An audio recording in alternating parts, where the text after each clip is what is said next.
Hey, welcome, Kar Yong. Good morning. Good morning. Good morning. So this is the first experience that we're going to have on live streaming. Oh, it's going to be fun, I hope. Yes, I believe it's going to be fun. Something new for all of us, at least for me. Well, for me as well. I'm going to just wait for a few minutes, then we'll begin. Sure. Yeah, people are joining us now. So, yeah. So, had your breakfast? Yes.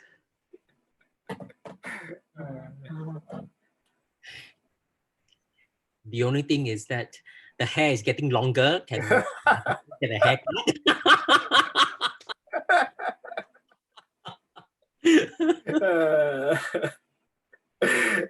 Yep. Now we are facing the same thing as well. All the barber shop are closed. Yeah, so it looks like the only other option is to use one of the clipper and then just shave it all, whether it's number 5, number 1. Yeah. By the end of our circuit breaker is until 1st June. So I think by then I look like orangutan.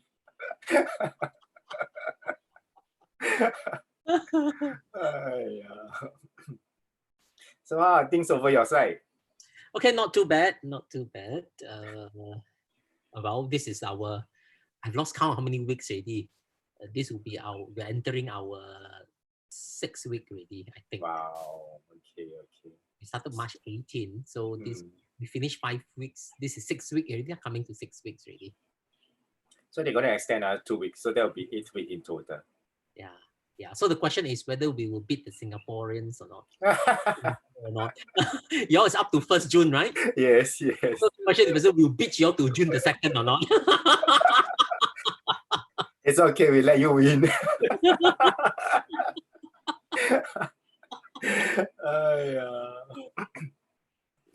Okay, I think we can start. Now it's 9:31. Maybe I just introduce us to Dr. Lim Kar Yong. Dr. Lim Kar Yong is no stranger to us. If some of you remember, he was here, was it 2 years ago? I think it was 2 years already. Yeah, it was 2 years ago that he was in our church to do archaeology and the Bible. Another one was on the manuscript, the Bible manuscript, if you remember, that he showed us a lot of the papyrus and posters and the different manuscript itself. So this year we have him back. Supposed to join us in church on this day, but because of the change of situation, we've moved to this online platform where we don't have to travel and we still can enjoy and benefit from his teaching. So he's a lecturer in Seminari Theoloji Malaysia, STM. He's the New Testament lecturer there. So he also a author. So he has authored a few books, and the latest one is what this whole talk came out from, the Following Jesus in the Holy Land, right? Is that the title, Kar Yong? Yeah, Following Jesus. Yeah, Following Jesus. Yeah, so that is his latest book. So you can get it at Kinokuniya, you can get it at Armour if you are interested, which I believe it will be very helpful to get to know the geography of the Holy Land itself. So if you have not gotten it, after this you can go and get it. But today he's going to bring us through the Holy Land through the book of Mark itself.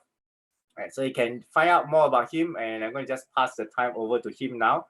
And maybe you can tell us a little bit more about yourself, which I have not covered, your long list of credentials. Yes, over to you, Kar Yong. Yeah, thank you for the invitation, and good morning to all of you who are watching via YouTube. And I don't think I need to say anything more about myself. We can just jump in straight on to what we're going to cover this morning. Just to give you a flow of what we're going to do this morning, we will split our session here, our time here, into 2 different sessions. So the first half, I'm going to take us through quickly about Jesus and his ministry in the region of Galilee based on the Gospel of Mark. I will pick up a couple of passages and dwell a little bit in depth into 2 or 3 passages in the Gospel of Mark concerning the ministry of Jesus in the region of Galilee. And then we'll pause and we'll be able to take some questions, and probably after that we have a few minutes break, a 5-10 minutes break, and then we'll continue on to the second half of our time together, where we will be taking on a journey following the footsteps of Jesus to Jerusalem. So we're going to cover 2 geographical areas. One is the region of Galilee and the north of Israel. The other is Jerusalem, right? So these are the 2 areas. So we split that into 2 sessions. So that's how we will be moving for this morning.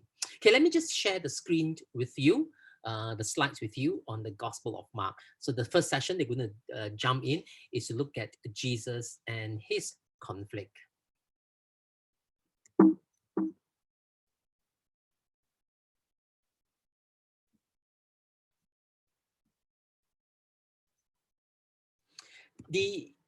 Let me just make a couple of a brief comment on the Gospel of Mark and its structure. If we read the Gospel of Mark in one sitting, which means that if we start from Mark chapter 1 and then we read right up to Mark chapter 16, we will probably realize that Mark structures its gospel according to movement, certain geographical movement. And the first half of the Gospel of Mark predominantly deals with the movement of Jesus in the region of Galilee. And then Jesus starts with the northwestern side of the Sea of Galilee, and he made Capernaum his hometown. And this area in the northwestern part of the Sea of Galilee is predominantly a Jewish area. And then when we come to Mark chapter 5, and then subsequently chapter 7 and chapter 8, we see the ministry of Jesus moving towards to the eastern side of the Sea of Galilee, Gerasene, Tyre, and Decapolis. Then when we come to the end of chapter 8, we see Jesus travel up north to the region of Caesarea Philippi. So that is the first half of the Gospel of Mark. And then when we move to the second half of the Gospel of Mark, we see that Jesus, after traveling up north to Caesarea Philippi, he returned briefly to Galilee and Capernaum, just briefly only. Mark doesn't tell us much about what he did during that time in chapter 9. And then from chapter 10, 11 onwards, we see Mark tells us that Jesus traveled all the way south and then up to Jerusalem. So the second half of Mark deals predominantly with ministry of Jesus in Jerusalem and the passion of Jesus and his trial, his crucifixion, and his resurrection. So if you look at Mark, there are just 2 parts of movement. So this first part deals with Jesus as one that is with authority. He's a teacher. He teaches with authority. He's a healer. He can heal all sorts of diseases. He's a miracle worker, and he's the one who casts out demons. So this is the first part that we see, pretty much focusing on the ministry of Jesus as one who is authority, proving that he is indeed the Son of God. So when we move to the second part of the Gospel of Mark, we see here Mark presents us Jesus, who is the Son of Man that must suffer, be killed, and he will certainly rise again. So this is the 2 parts of the geographical movement. So if you take this 2 parts of geographical movement, it sort of make it an ideal way of us approaching the Gospel of Mark this morning, where we focus on the first half, on the first session about Jesus and his ministry in Galilee and Caesarea Philippi. And then the second half, we will just focus on Jesus' ministry and his ministry in Jerusalem. So if you look at this map, we can see the movement of Jesus, right? So here you can see the Sea of Galilee here, and you can see Capernaum. You can see this is the northern part of the Sea of Galilee. So pretty much the ministry of Jesus in Galilee focused on this area. And then Jesus traveled to Gerasene. to the eastern shore of the Sea of Galilee, and then the region of Decapolis here. Now, this region of Decapolis here is Gentile region. So what you can see is you can actually chop the Sea of Galilee into two parts, Jewish area, Gentile area. So we'll talk about it when we look at Mark chapter 5. Then Jesus traveled up north to the region of Caesarea Philippi. So pretty much in the first half of the Gospel of Mark is all this area, and then Caesarea Philippi.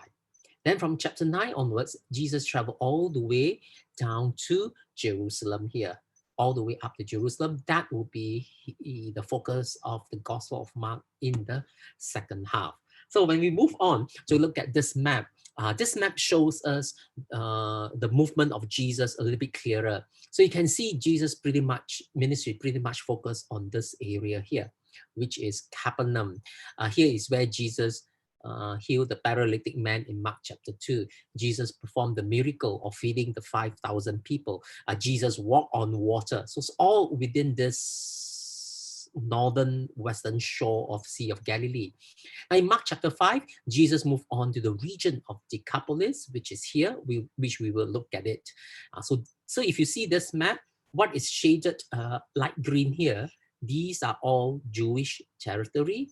This is Gentile territory.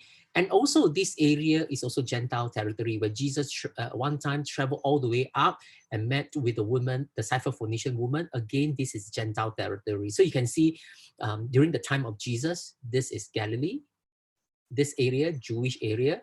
This one shaded slightly gray, is Gentile area and Gentile area.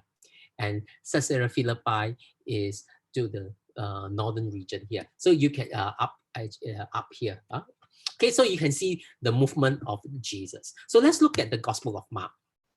If you have your Bibles, whether that's in your devices, any of your devices, or you have a physical Bible, when we turn to the first page of the Gospel of Mark, we see Mark chapter 1, verse 1. And it says here, the beginning of the Gospel of Jesus Christ, the Son of God. Now, who is this Son of God that is described as that is Jesus Christ? And what is the meaning of the beginning of the Gospel of Jesus Christ, the Son of God? When we think about the word gospel or the phrase Jesus is the Son of God, today we might associate these two terminologies as something that is religious. Something that is very close to us. We talk about preaching the gospel. We must share the gospel. Jesus is the Son of God. We worship him. So it becomes a Christian language.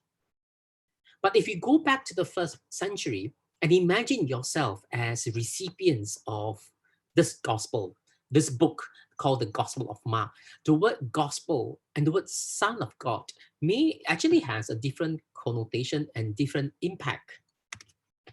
The word gospel originally is used in a context of imperial household. It's used to describe when there is a celebration of ascension of a king. It is used to describe when there's a birth to the heir. It's used to describe the accomplishment of a king or emperor. So the gospel is good news within the imperial household. So there's a son born to the king. That is the gospel. When the prince celebrates the coming of age, this is the gospel. So the gospel is good news within the imperial household. And what is interesting is there was a stone, an inscription that was discovered somewhere in Turkey. And this stone actually is called the calendar inscription. It described that the birth of Augustus, Caesar Augustus, the one who ruled when Jesus was born, Augustus' birth itself marks a new beginning of a new calendar system that was being used. So this calendar inscription described Augustus as a savior, and by his epiphany, his appearance, he surpassed all previous benefactors. And he doesn't even give room for someone to be even better than him. That kind of praise that was given to him. And notice that is what it says here. The birthday of the god Augustus was the beginning of the gospel for the world that came by reason of him. So you see, the birth of Augustus was actually described as the beginning of the gospel for the cosmos, for the world. Now, if you compare the saying to the Gospel of Mark, and you can see there's actually close parallel. The birthday of the god Augustus was the beginning of the gospel. And yet Mark declared that the beginning of the gospel of Jesus Christ. So you can see there is similarity. And not only that, Augustus is one who declared himself to be the Son of God. His father, Julius Caesar, when he passed away, not too long after he passed away, there is a comet that appears in the sky. And Augustus, his original name was known as Octavian. He's the adopted son, was actually the nephew of Julius Caesar, he's the adopted son. He immediately used the comet that appears in the sky, and he used it as a sign that Julius Caesar has now become God, and he appeared in the sky. And he used this phenomenon and deified his father Julius Caesar and declared that he is God. Now that is a very simple thing that he did. That is a political action that he did. By declaring his father to be God, he can then adopt the title, the Son of God. And he actually used his title to his full political benefit, to advance and to secure his position, to overcome all rivals for powers within the Roman state. That is what Augustus did. And then to commemorate all these things, he actually minted quite a number of coins in the 1st century. So this is an example of the coins that you can see. And if you visit the old museum in Berlin, you can actually see this coin. You see on the front of the coin, it has this phrase here, Caesar's Augustus. And that is his face. And the back of the coin, you see this 8 rating. That is to commemorate the comet that appeared in the sky after his father passed away, after Julius Caesar passed away. There's a comet, and that was minted in this coin, and that is to commemorate the deification of Julius, and he became God, and and therefore Caesar Augustus take on the title, the Son of God. So when Gospel of Mark start with the phrase beginning of the gospel of Jesus Christ, the Son of God, you can imagine what comes to the mind of the readers of Mark's gospel, and which is believed to be living in Rome. So if you go to Rome today, you could actually visit this monument here. This is the Ara Pacis, which is the altar of peace, the god of peace that is worshipped, because Augustus himself introduced the concept of Pax Romana, the peace of Rome. And outside this temple, on the wall, it is inscribed all the works that he's done. You can see this phrase here, the Res Gestae Divi Augustis, all the works of Caesar Augustus, all that he's done throughout his whole life. He has all these long treatises that glorify himself. And he actually said that at age 19, I did this, at this age, I did this, I extend clemency to all my enemies, I built temple, I built bridges, I strengthened the army. Every work that he did for the Roman Empire was all here. And then finally, when he died, he was buried here next to the altar of peace, and that is his mausoleum here. I took this a few years ago, and his burial place, his mausoleum was in ruins already. At the moment, this place is currently being restored, so soon it's going to be in. If you go to Rome, you can actually visit this place. You'll then be open as a tourist attraction. The Son of God was buried in here. So imagine the beginning of the gospel of Jesus Christ, the Son of God. How would this sound to the ears of the people who lived in Rome? Certainly, this gospel, this Son of God, is not about Caesar Augustus, it's not about his birth, it's not about his ascension to the throne, it's not about him declaring himself to be the Son of God. Jesus Christ, who was born while Augustus was Caesar, is the true Son of God. And that's why in Mark chapter 1, verse 14 and verse 15, it describes the beginning of the ministry of public ministry of Jesus. It says here, now after John was arrested, Jesus came to Galilee, proclaiming the gospel of God and saying, the time is fulfilled, and the kingdom of God has come near. So repent and believe in the gospel. Now that is actually very provocative if you think about it. Mark actually described that this is what Jesus has been preaching. The time is fulfilled, the kingdom of God has come near. Repent and believe in the gospel, not the gospel of Caesar, not the gospel of Augustus, but the gospel that is proclaimed to us by this true Son of God, not Caesar. So you can see there is already a contestation of power. There is already a proclamation that who is a true God. So when this is being announced, the challenge that's given to us today is, who will we now follow? Do we want to follow Caesar, or do we want to follow Jesus Christ, who is a bearer of the true gospel, and he is the true Son of God? So the rest of the Gospel of Mark unfolds for us. What happens? Did the people actually believe in Jesus? Did the religious leaders actually believe in this gospel that Jesus came to announce?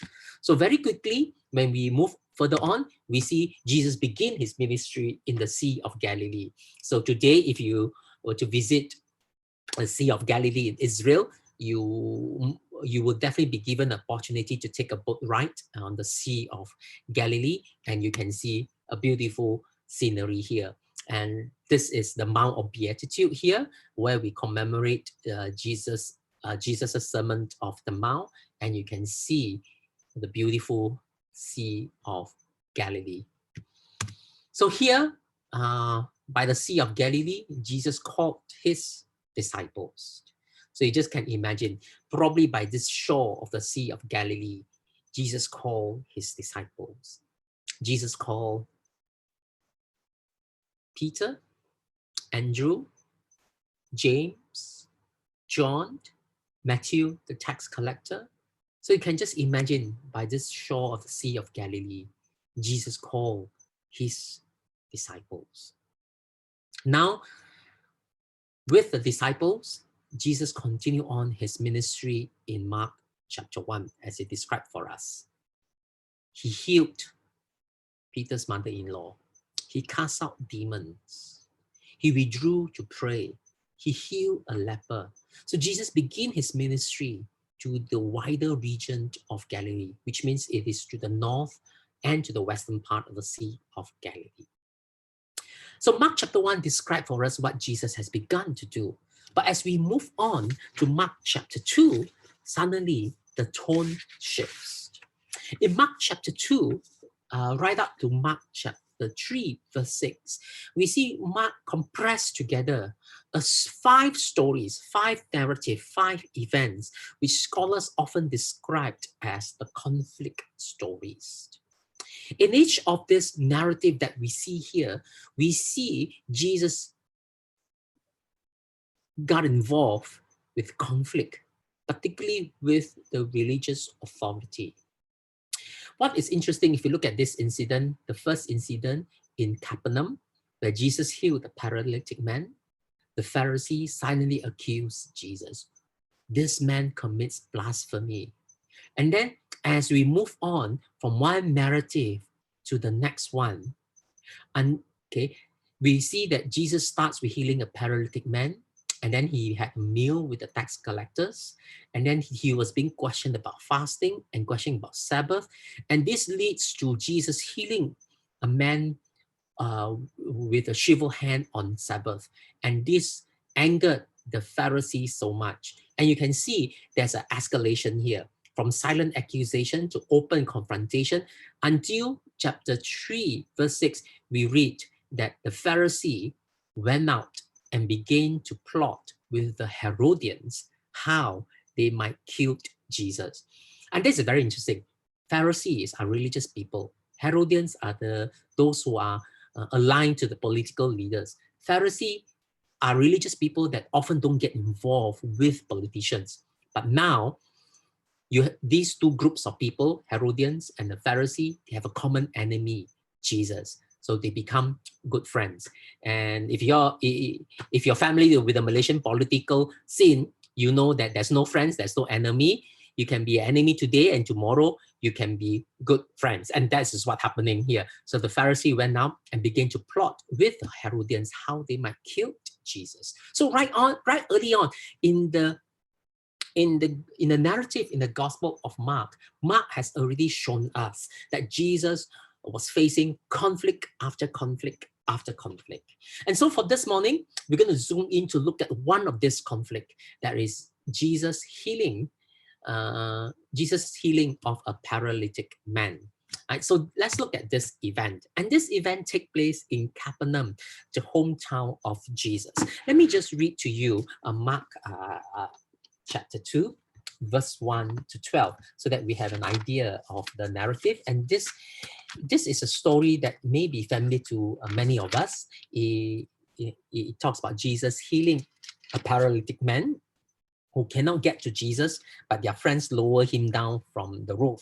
Okay, let me read Mark chapter 2, verse 1. A few days later, when Jesus again entered Capernaum, the people heard that he had come home. Now, that was Jesus' hometown during his active years of ministry in Galilee. They gathered in such large numbers that there was no room left, not even outside the door. And he preached the word to them.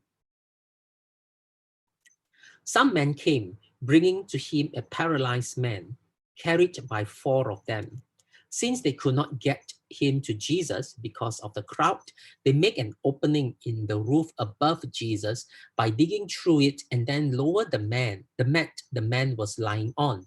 When Jesus saw their faith, he said to the paralyzed man, "Son, your sins are forgiven." Now some teachers of the law were sitting there, thinking to themselves, "Why does this fellow talk like that? He's blaspheming.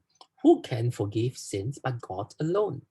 Immediately, Jesus knew in his spirit that this was what they were thinking in their hearts. And he said to them, "Why are you thinking these things? Which is easier, to say to this paralyzed man, 'Your sins are forgiven,' or to say, 'Get up, take your mat and walk'? But I want you to know that the Son of Man has authority on earth to forgive sins." So he said to the man, "I tell you, get up, take your mat and go home." He got up, took his mat and walked out in full view of them all. This amazed everyone, and they praised God, saying, "We have never seen anything like this." So this is the first account of the conflict of Jesus according to the narrative in the Gospel of Mark. So we see here, Jesus is now back in his hometown, Capernaum. So what do we know about this place? What has archaeology tell us? So this is a photo that was taken in 1972, where excavation on Capernaum has already started, but it's still very bare. So what you can see here, this slide, you can see this part here, you can see some pillars left standing. This would have been the synagogue. What you see here, this synagogue was actually dated to the 4th century, actually lying below the foundation of this 4th century synagogue. Below it is actually the 1st century synagogue. Now you see this building here, this octagonal shaped, and this is actually a church that was built that was dated back to the 5th century, sitting on the foundation of the church in the 4th century, and sitting on the foundation of an original house that is dated back to the 1st century, which archaeologists believe that could have been the house of Peter, the very place where the narrative in Mark chapter 2, which I just read, took place. So this is a place where Jesus healed the paralytic man, and the synagogue was just next to it. So it's actually not too far away. So today, if you were to visit Capernaum, you probably can't really see this foundations of the 5th century church that is located here, because another church building has been built above this spaceship building. You can see here, this is a synagogue here, right? This is the Sea of Galilee, and this spaceship shaped building, octagonal shaped building, was built above the earlier foundation of an octagonal church here. So this is believed to be the house of Peter. So if you zoom in, you can, in another view, you can see this is the house of Peter, this is the synagogue. So when you read the Gospels, it was this, many times you see that Jesus was in Capernaum, he preached in the synagogue, So this would be the place where the whole city of Capernaum here would have benefited from the teaching of Jesus.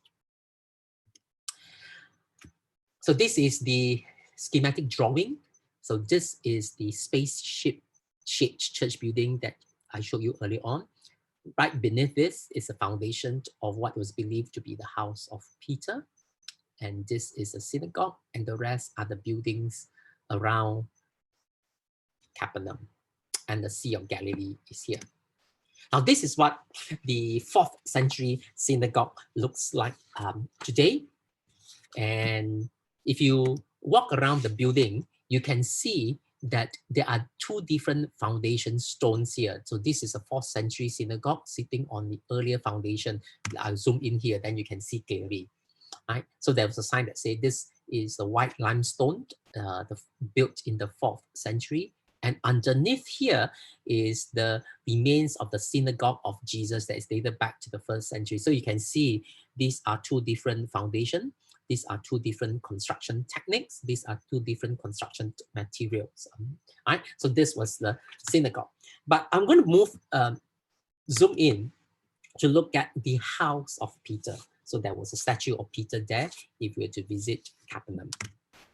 Now, this is what the house of Peter would have looked like in the 1st century. So if you see the measurement here, the size of this room here that's shaded, it was believed to be the place where the healing of the paralytic man that we read in Mark chapter 2 took place.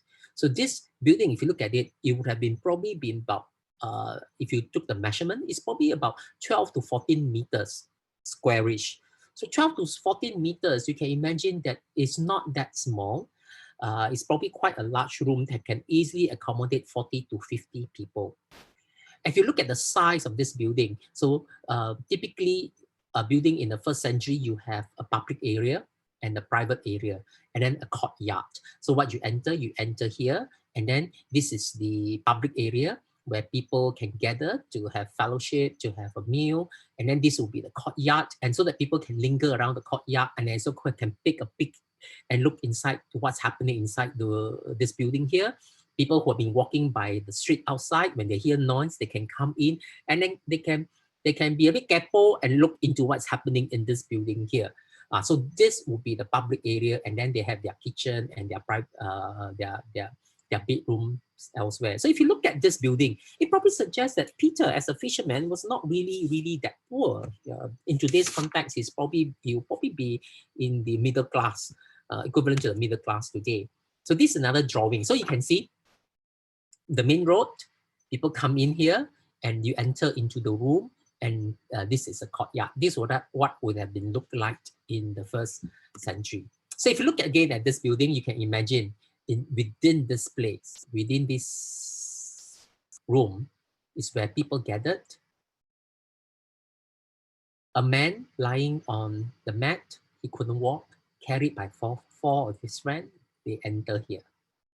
When they come to this door, they couldn't enter because Mark described for us that the room is full and the people didn't allow him to enter. So what the 4 friends did, they carry him up the steps to the roof, and the roof is probably made of mud. So what they did was they uncover the roof, they dig a hole here, and they lower down their friend to Jesus underneath here. Now I want to imagine the scenario. If you are inside here, listening to Jesus teaching, and then you have these 4 friends and a paralytic man, he was being carried up right up to the roof, and you are beginning to remove the roof. You can imagine the amount of dust, dirt that will be falling down. Does it deter Jesus from teaching? Probably not. Jesus continued to teach and probably not bothered by the roof. I can imagine if Peter was inside there, I wonder what Peter would have thought. Would Peter think that, hey, what is Jesus doing, destroying my house? And then here, Jesus lowered down the paralytic man, and Jesus healed the paralytic man. Right? So bear in mind this picture of this image of this house here. We'll come back to it shortly. So over the centuries, the 4th century, a shrine was built over this room, and then it commemorates Peter's house and the event that happened here. And then the 5th century, you see the altar of the octagonal shaped church was built.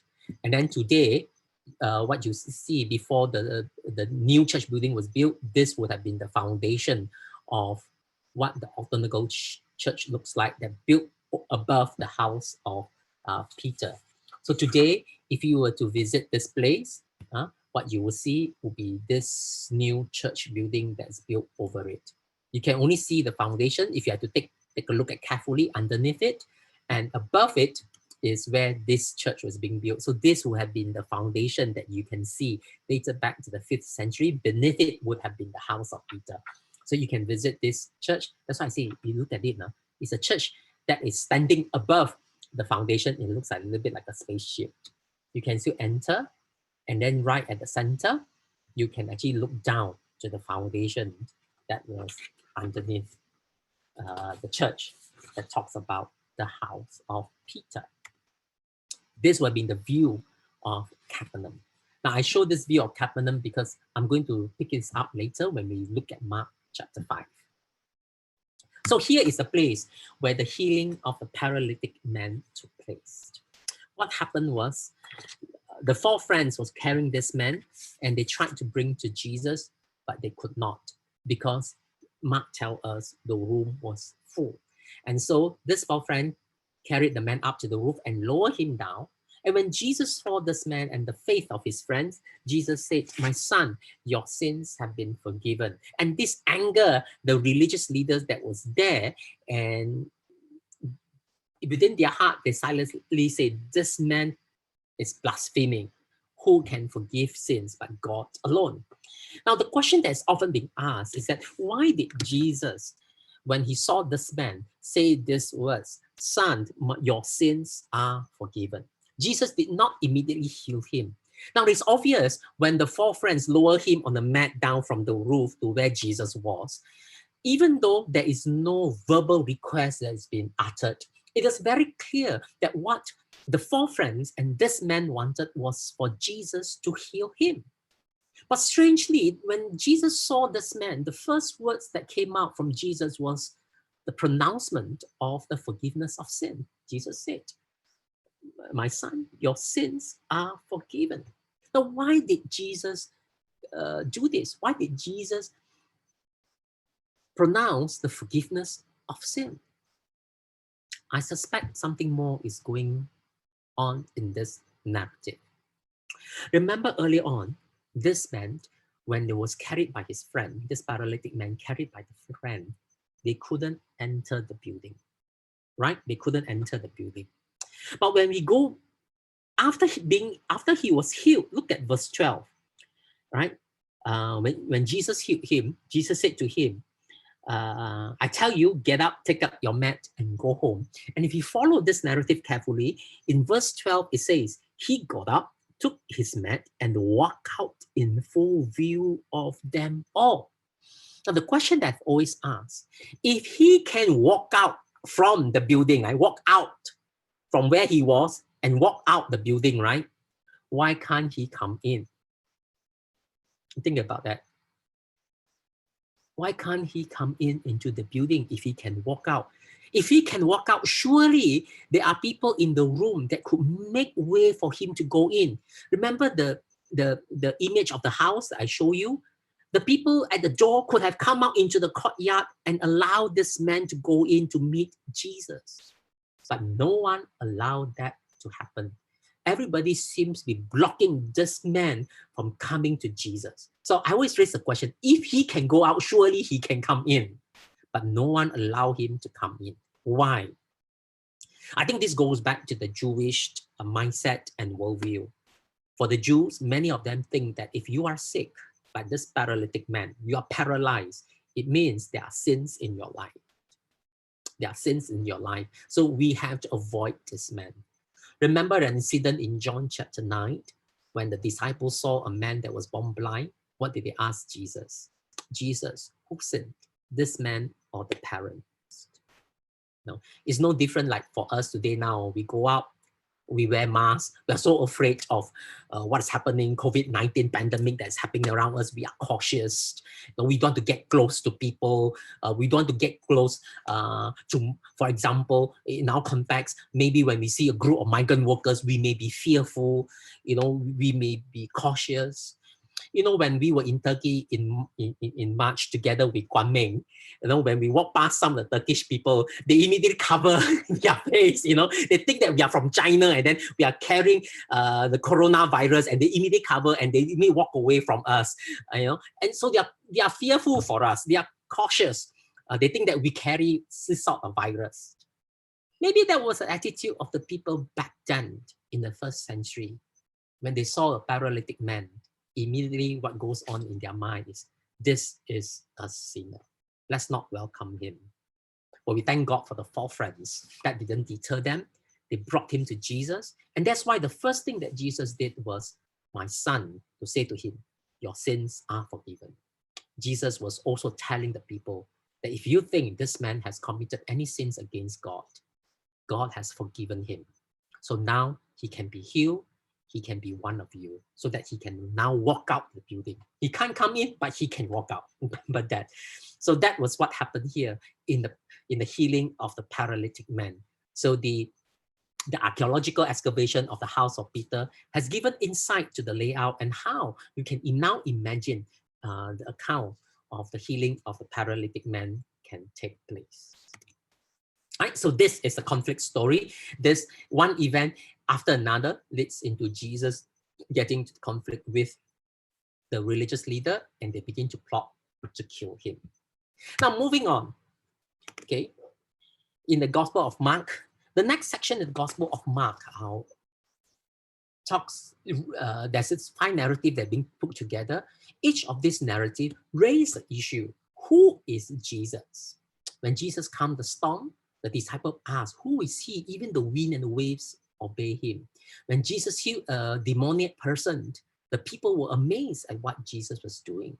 When Jesus healed the woman with the issue of the blood, she also responded by saying that I will be healed by Jesus. When Jesus raises Jairus' daughter, the people laugh at him.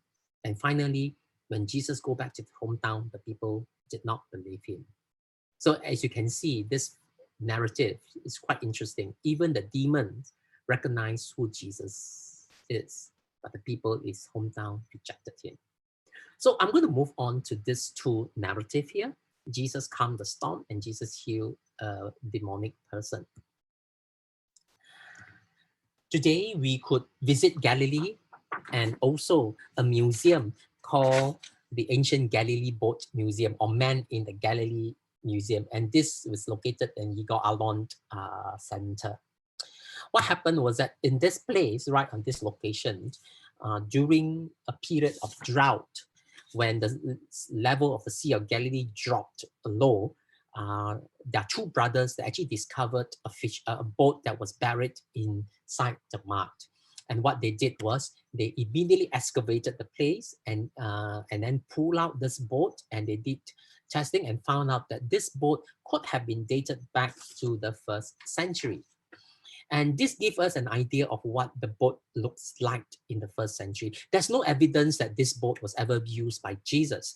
But for tourism purposes, they call this the Jesus Boat Museum. They call it the Jesus Boat, as if this boat was a boat that's used by Jesus and his disciple. But really, we have no idea.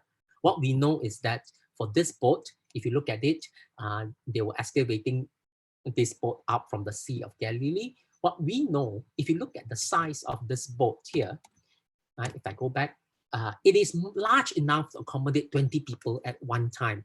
So Jesus and the 12 disciples in their fishing boat, when they travel across the Sea of Galilee, we can imagine the size of the boat, and that is very possible. Right? So in Mark chapter 4, Jesus told the disciple that they should go to the other side of the Sea of Galilee. Right? So today, if you go to Israel, you can take this modern boat ride in the Sea of Galilee, a very calm and peaceful place. It's hard to imagine that there will be a storm at times. So today, You can see the boat that we sit in will be much larger, easily can take 50 people, 40 people, and we can sit, we can sing, we can dance, we can even go fishing in the Sea of Galilee. This guy demonstrated to us that every time he throw in the net, he would definitely catch a fish. And he tried to show us that when he throws in a net, he'll definitely catch something. He throw it once, nothing come out. Second time, nothing's come out. Third time, he got this fish, small fish. Right? So here in this book, you just imagine Jesus told the disciple in Mark chapter 4, verse 35. On that day, when evening had come, he said to them, let us go to the other side. Now notice the language of Mark, let us go across to the other side. When they say the other side, it simply means that the other side that we may not be familiar with. Remember the map that I showed you earlier on, that the Sea of Galilee has two parts. One part is a Jewish territory, one part is a Gentile territory. When you see Jesus say this word, let's go to the other side, which means they are traveling from Jewish territory to the Gentile territory. So when they want to go to the other side, what happens immediately? Right? You can see in this map once again. Jesus get into the boat. Let us go to the other side. So Jewish area, Gentile area. So now Jesus is taking his disciple to the Gentile area. Now you can imagine how the disciple would have responded. Hey, Jesus is now taking us to the other side. We are going to the other side. What's going to happen when we go to the other side? Jesus taking us to Gentile areas. It is forbidden area. Should we even go there? You know, oh, maybe one of the disciples might pray, God, what is happening here? Jesus taking us to Gentile area. And you know, when they get into the boat that evening, what happened? They encountered a storm. Now, what we have gone through the minds of the disciples, imagine that Jesus is taking us to the Gentile area. Is God forbidding us to go to the other side? Since there is a storm now, should we still continue on to the other side?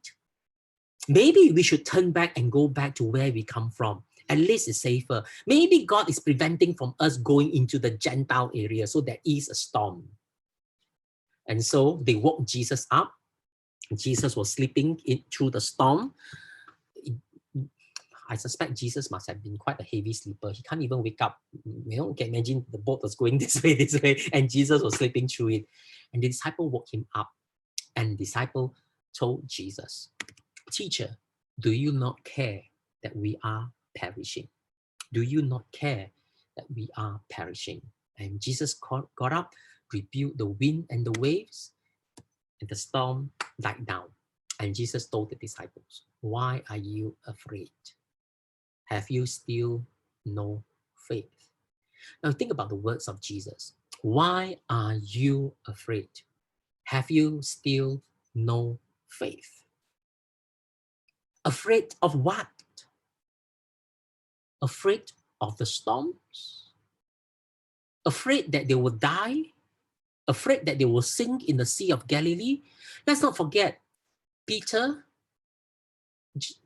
James and John, Andrew, they're all fishermen. Encountering storms in the Sea of Galilee is second nature to them. So what is new to them? Sea of Galilee is part of their life. They are fishermen. They breathe in the Sea of Galilee. It's part of them. Why are you afraid? Are they afraid of Sea of Galilee? Or there's something more that they're afraid of?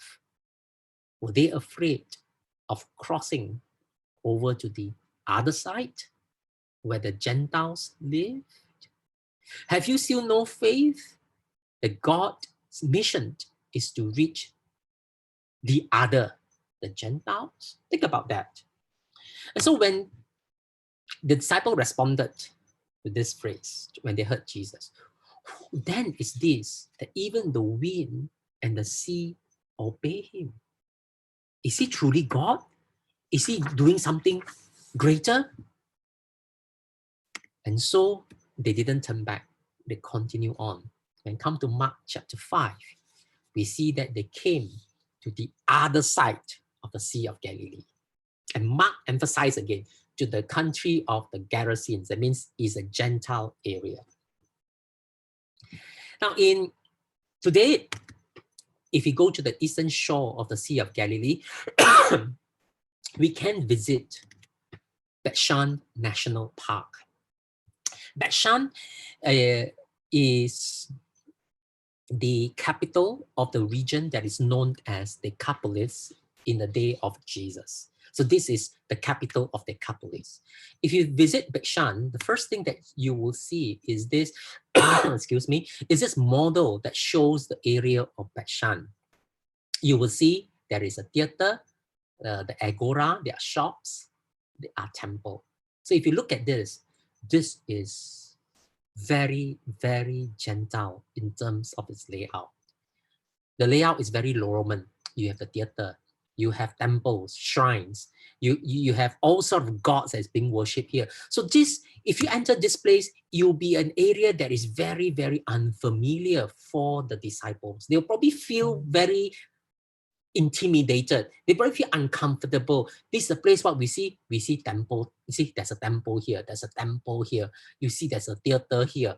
You see there's a stadium here. Again, temple here, shops here. Idolatry is everywhere.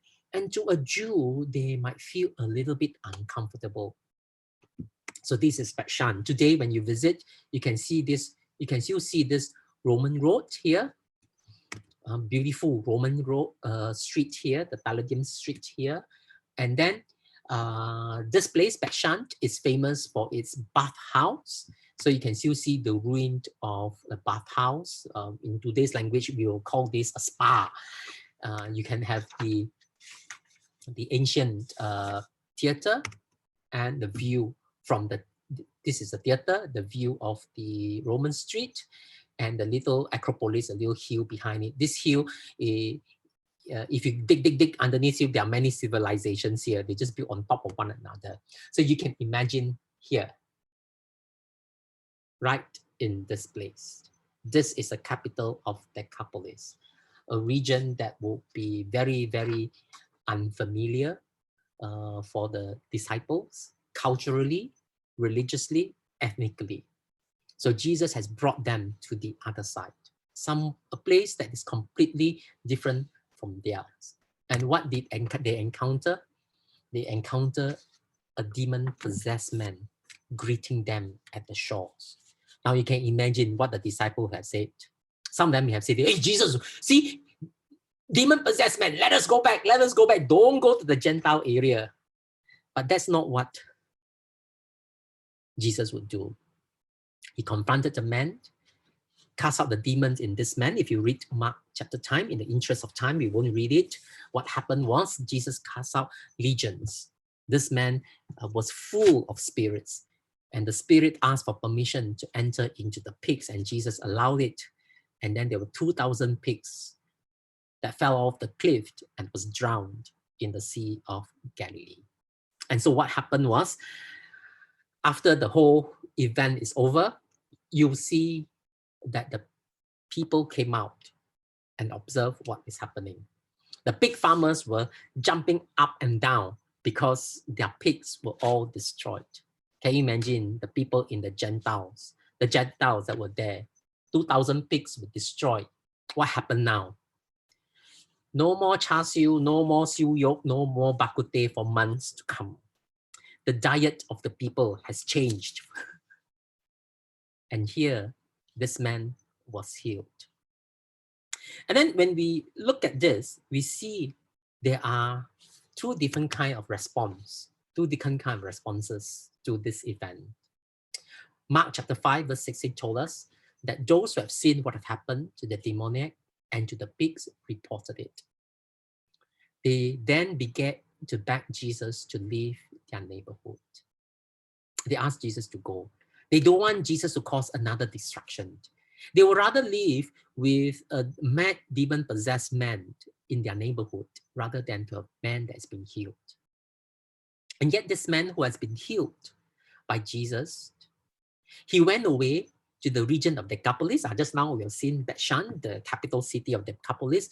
Most likely this man would have gone to this area, the capital of Decapolis. Decapolis is a region where there are 10 cities. Deca is 10, Polis is city, the region of 10 cities. And this man also told, what Jesus has done. And everyone was amazed. So if you look at these two responses, very interesting. Same event. Those who listen to the pig farmers, they end up rejecting Jesus. They're telling the same event. Jesus healed the demon-possessed man. Jesus caused destruction to the pigs. And they listen to this report. They ask Jesus to leave. But yet there's another version of the story. This man that's been healed by Jesus, he went away and proclaimed in the region of Decapolis how much Jesus had done for him. And people were amazed by him. So you see, one story, how it's being told, will lead to people rejecting Jesus or accepting Jesus. Remember earlier on, this demon-possessed man wanted to follow Jesus. Jesus said, no, you don't follow me. But what I want you to do is you go home to your friends. This is the Gentiles. For Jesus and the disciple at that point in time to go to the Gentiles, maybe a bit too premature. Maybe the disciple wasn't ready yet. They were not ready yet. But Jesus used this Gentile and said, go home to your friends and tell them how much the Lord has done for you and what mercy he has shown you. And this man did just that. And interestingly, this is in chapter 5. If you fast forward to Mark chapter 7, in Mark chapter 7, Jesus returned to the region of Decapolis. When Jesus was in Decapolis, the people responded to him. Let me read to you. In Mark chapter 7, verse 31. Mark 7, 31. Then Jesus left the vicinity of Tyre and went through Sidon down to the Sea of Galilee and into the region of Decapolis. There some people brought to him a man who was deaf and could not talk, and they begged Jesus to place his hand on him. And then you go down to Mark chapter 8, you see Jesus healed the 4,000 in the region of Decapolis. So the question is, Jesus had not been to the region of Decapolis. He only healed this demon-possessed man. And then the second time he visited the region, they all knew about Jesus and they were ready to receive Jesus. They brought the sick to Jesus. 4,000 people gathered to hear Jesus. How could this be so? How would the people in the region of Decapolis heard about Jesus? This man who went away, who began to proclaim in the Decapolis how much Jesus had done for him, and they were amazed. Jesus knew the disciple probably will feel very uncomfortable in going to the Gentiles at that point in time.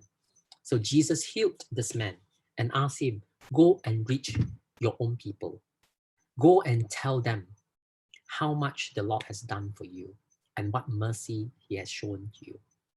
And this man did just that. So we can also reflect on our own life, in our own ministry. We have a story to tell. What story are we telling?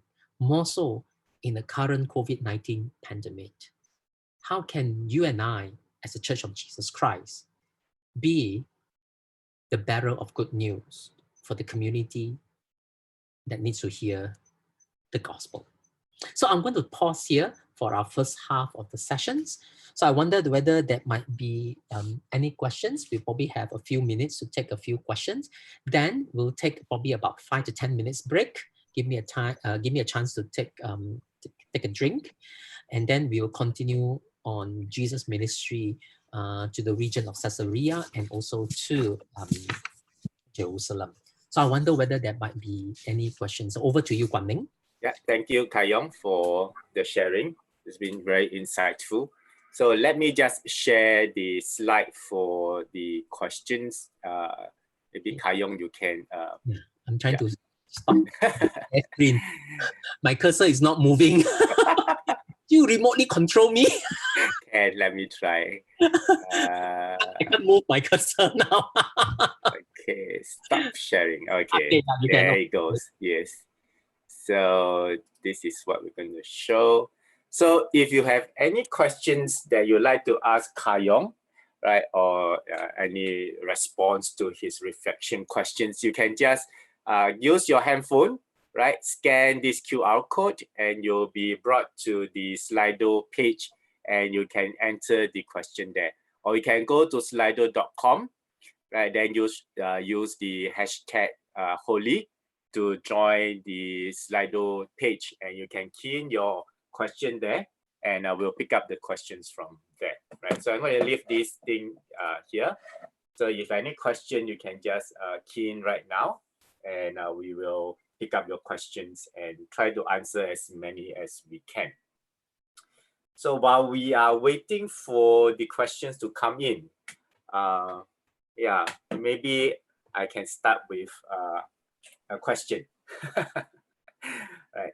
So it's interesting to see the first part where you talk about the gospel, the first verse of the Gospel of Mark, where you talk about the term Son of God is used by both the author of Mark as well as is a title that's used by Caesar. Okay? So do you see that in Mark using this title and using the gospel itself, do you think that Mark has other objectives in writing the Gospel of Mark more than just to tell the life of Jesus, or like what we say today, to preach the gospel? Yeah, thank you for that. I think Mark certainly has more in mind. If the tradition that the Gospel of Mark is written to the audience in Rome is correct, and I think the play of words, the beginning of the Gospel of Jesus Christ, the Son of God, is loaded with meaning. You know, we probably might miss the meaning if we are not living in the culture. So here you have Mark saying that this Jesus I'm going to tell you is the good news. It's not the imperial good news, but it's the Son of God. It's not the other bogus one. So you can see that straight away, Mark is actually challenging the imperial powers already. Mark is challenging the powers to be of his day. So in other words, it can be actually quite subversive, very political in that sense, if I can use that phrase as well. So we often miss it when we spiritualize, not to say that there's something wrong, but really, what is the gospel? The gospel is just not about salvation, but the gospel is also a challenge to the powers to be. A gospel also affects the way we live our life. How can we live as citizens of the kingdom in the world today? So it's actually more than just a Christian gospel, I think for the first century, gospel certainly has this political meaning to it. So in that sense, it's really it's really challenging. Can you just imagine that when people talk about gospel, it's a good news of Caesar. Caesar is a son of God, and we have to worship him. But Mark is saying, no, don't worship him. Worship this Jesus. This is the true Son of God. So decide for yourself who you want to worship. Which gospel do you want to believe in, and which Son of God you want to worship in. That is really the heart of discipleship. We cannot put our feet on two sides and enjoy both sides, enjoy the benefits of both worlds. So you have to decide, we have to decide if we follow Jesus or we follow Caesar. What is our Caesar today is something that we can reflect on. Right? Thank you. Yeah, well, we are still waiting for questions to come in. So just another recap for those who are watching us. So if you want to send in your questions, just scan the QR code here, or join us at slido.com, and you can use the hashtag Holy to send your question. So there's one question here, and it's asked, why did Jesus spend more time in northern area of Galilee as compared to Jerusalem? So again, why did Jesus spend more time in northern area of Galilee as compared to Jerusalem? So yeah, is that true that Jesus spent more time northern part of Galilee? And if it is, then why? Okay, if you read the Gospel of Mark, Mark seems to suggest that Jesus actually spent much more time in the region of Galilee, and that is his hometown. So Jerusalem is not really his base. So it was in the region of Galilee, right? That was his base. Jesus did travel to Jerusalem. At least we know from the Gospel. If you read the Gospel of Luke, at age 12, he was in the temple of Jerusalem. And Jesus would have been a good, faithful Jew who made their annual pilgrimage to Jerusalem. So there are ministry of Jesus in Jerusalem, but it's not something that he will make Jerusalem his base. His base is actually in Capernaum.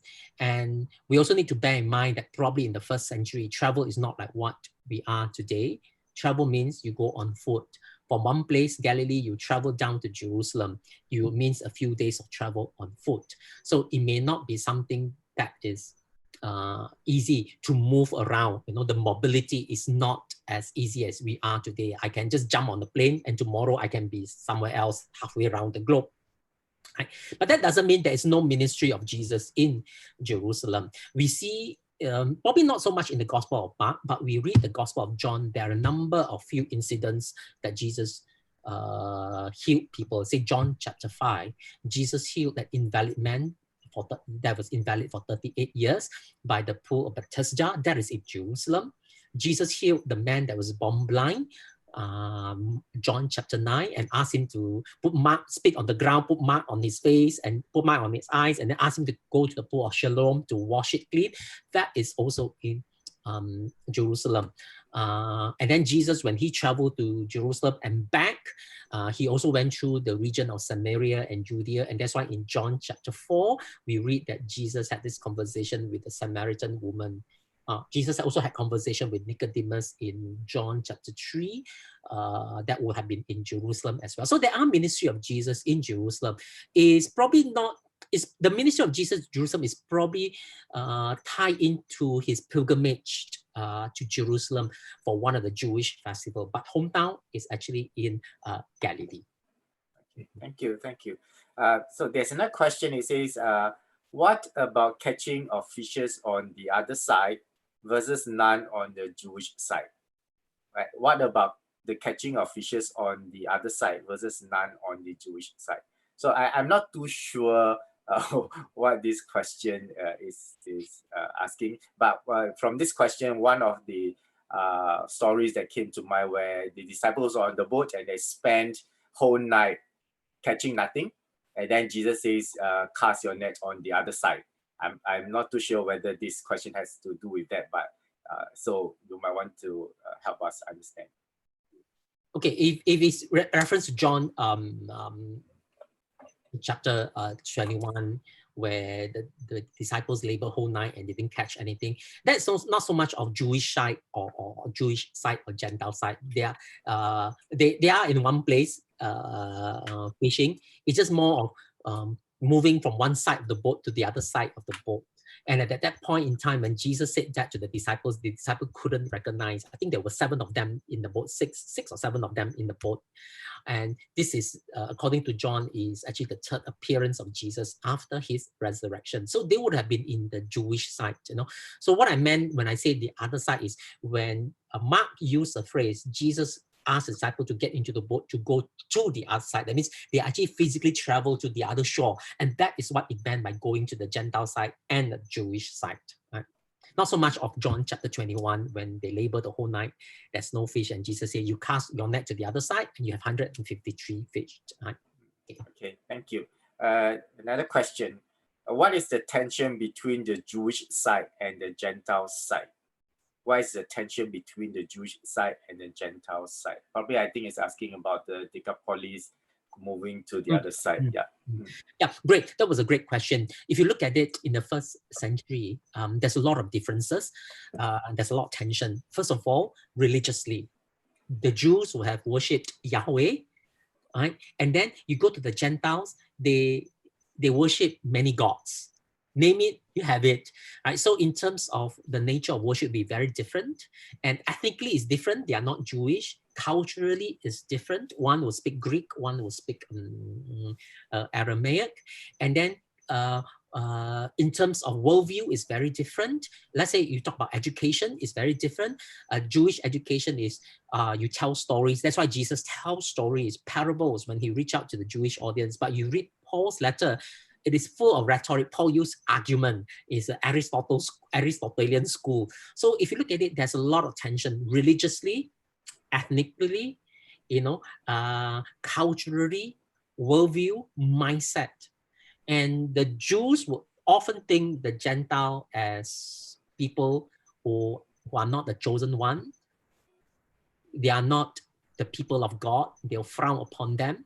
And then for the Gentiles, when they look at the Jews, these are the lazy bunch of people. Why is it that they must have a special day off and where they can shake leg and do nothing on Sabbath? Those are the barbarian, all these fellas, they put their sons through circumcision, yucks, that kind of thing. So there are a lot of barriers, if you think about it, religiously, culturally, worldviews. So that's why the language as being used also reflect the other.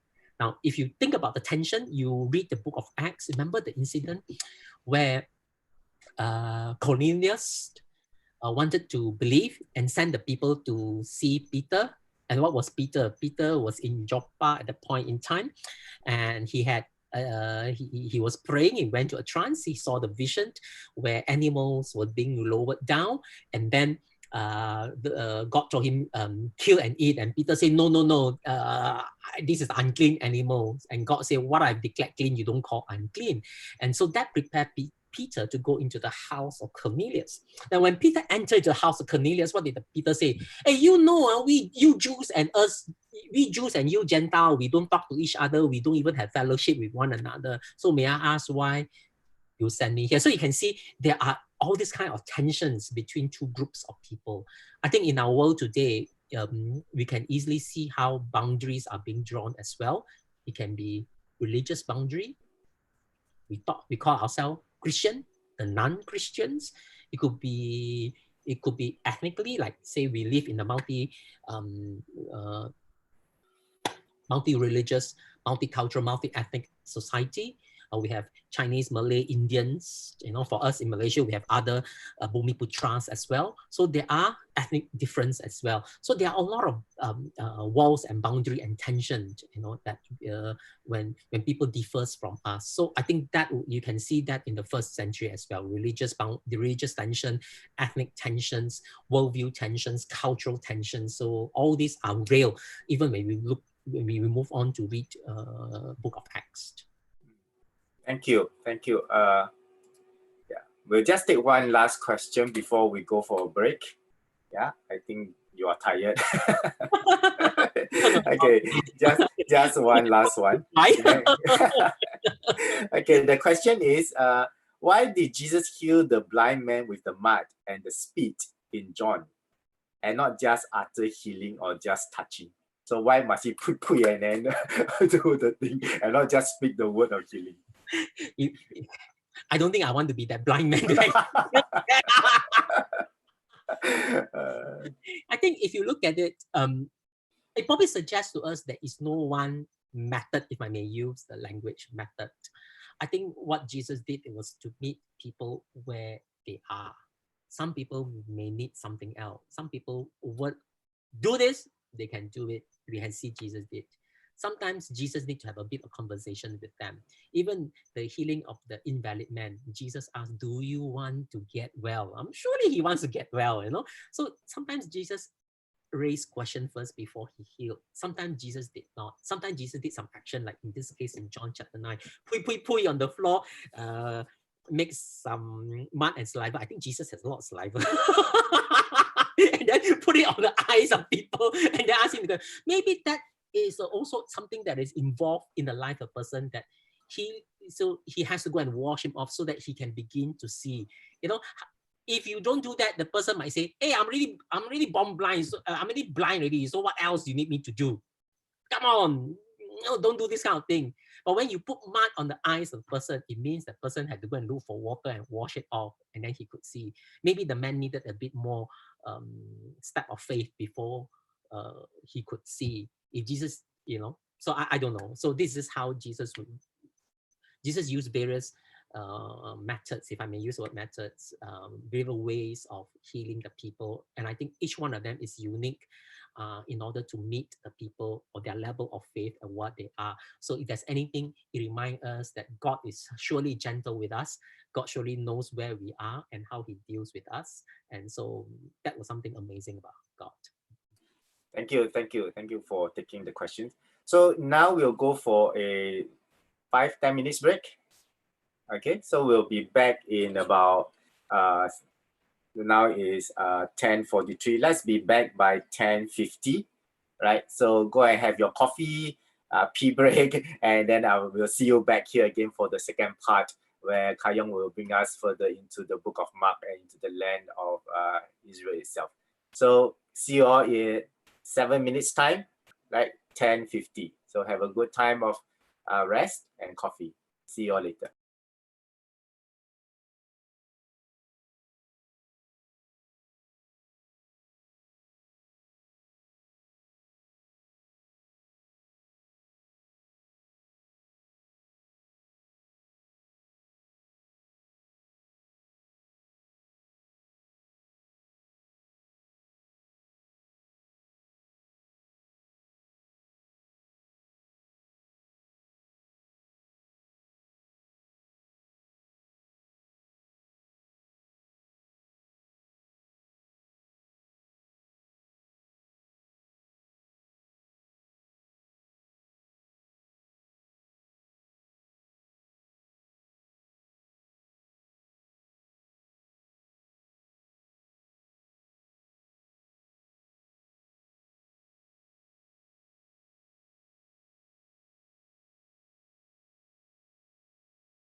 I'm gonna start a fight. I know this can't be right. Hey, baby, tell me why nothing but a heartache. Tell me why ain't nothing but a mistake. Tell me why I never wanna hear you say I want it that way. Hey, just hit me with the truth now. Girl, you're more than welcome to. So give me one good reason, baby, come on. It's too late. I wanna see you out that door, baby, bye-bye. Tell me why. Don't wanna be a fool for you, just another player in your game for two. You may hate me, but it ain't no lie, baby, bye-bye, bye-bye. I can see that we've fallen apart from the way that it used to be, yeah.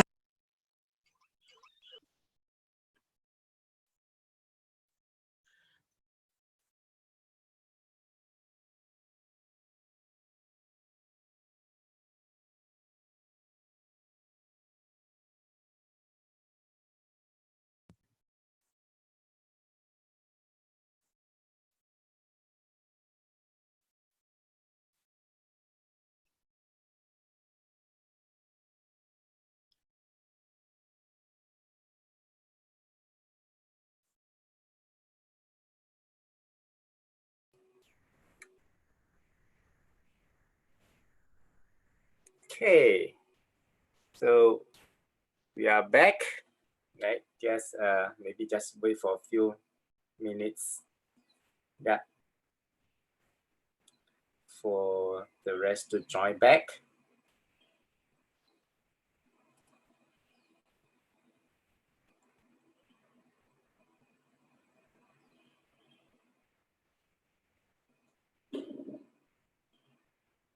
Few minutes, yeah,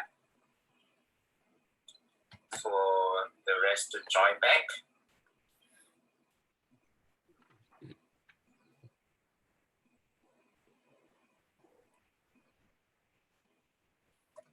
So for those of you who are still having your break, yeah, bring your coffee along, bring your cake for the rest to join back.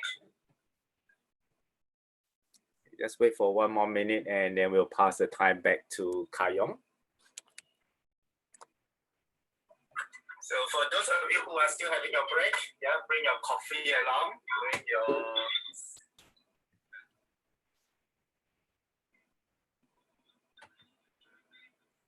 Okay, Kar Yong, back to you. Thank you. Take us further into the book of Mark. Okay, welcome back. In this second half of our session, we will then travel up north to the region of Caesarea Philippi, and then we'll follow Jesus all the way to Jerusalem.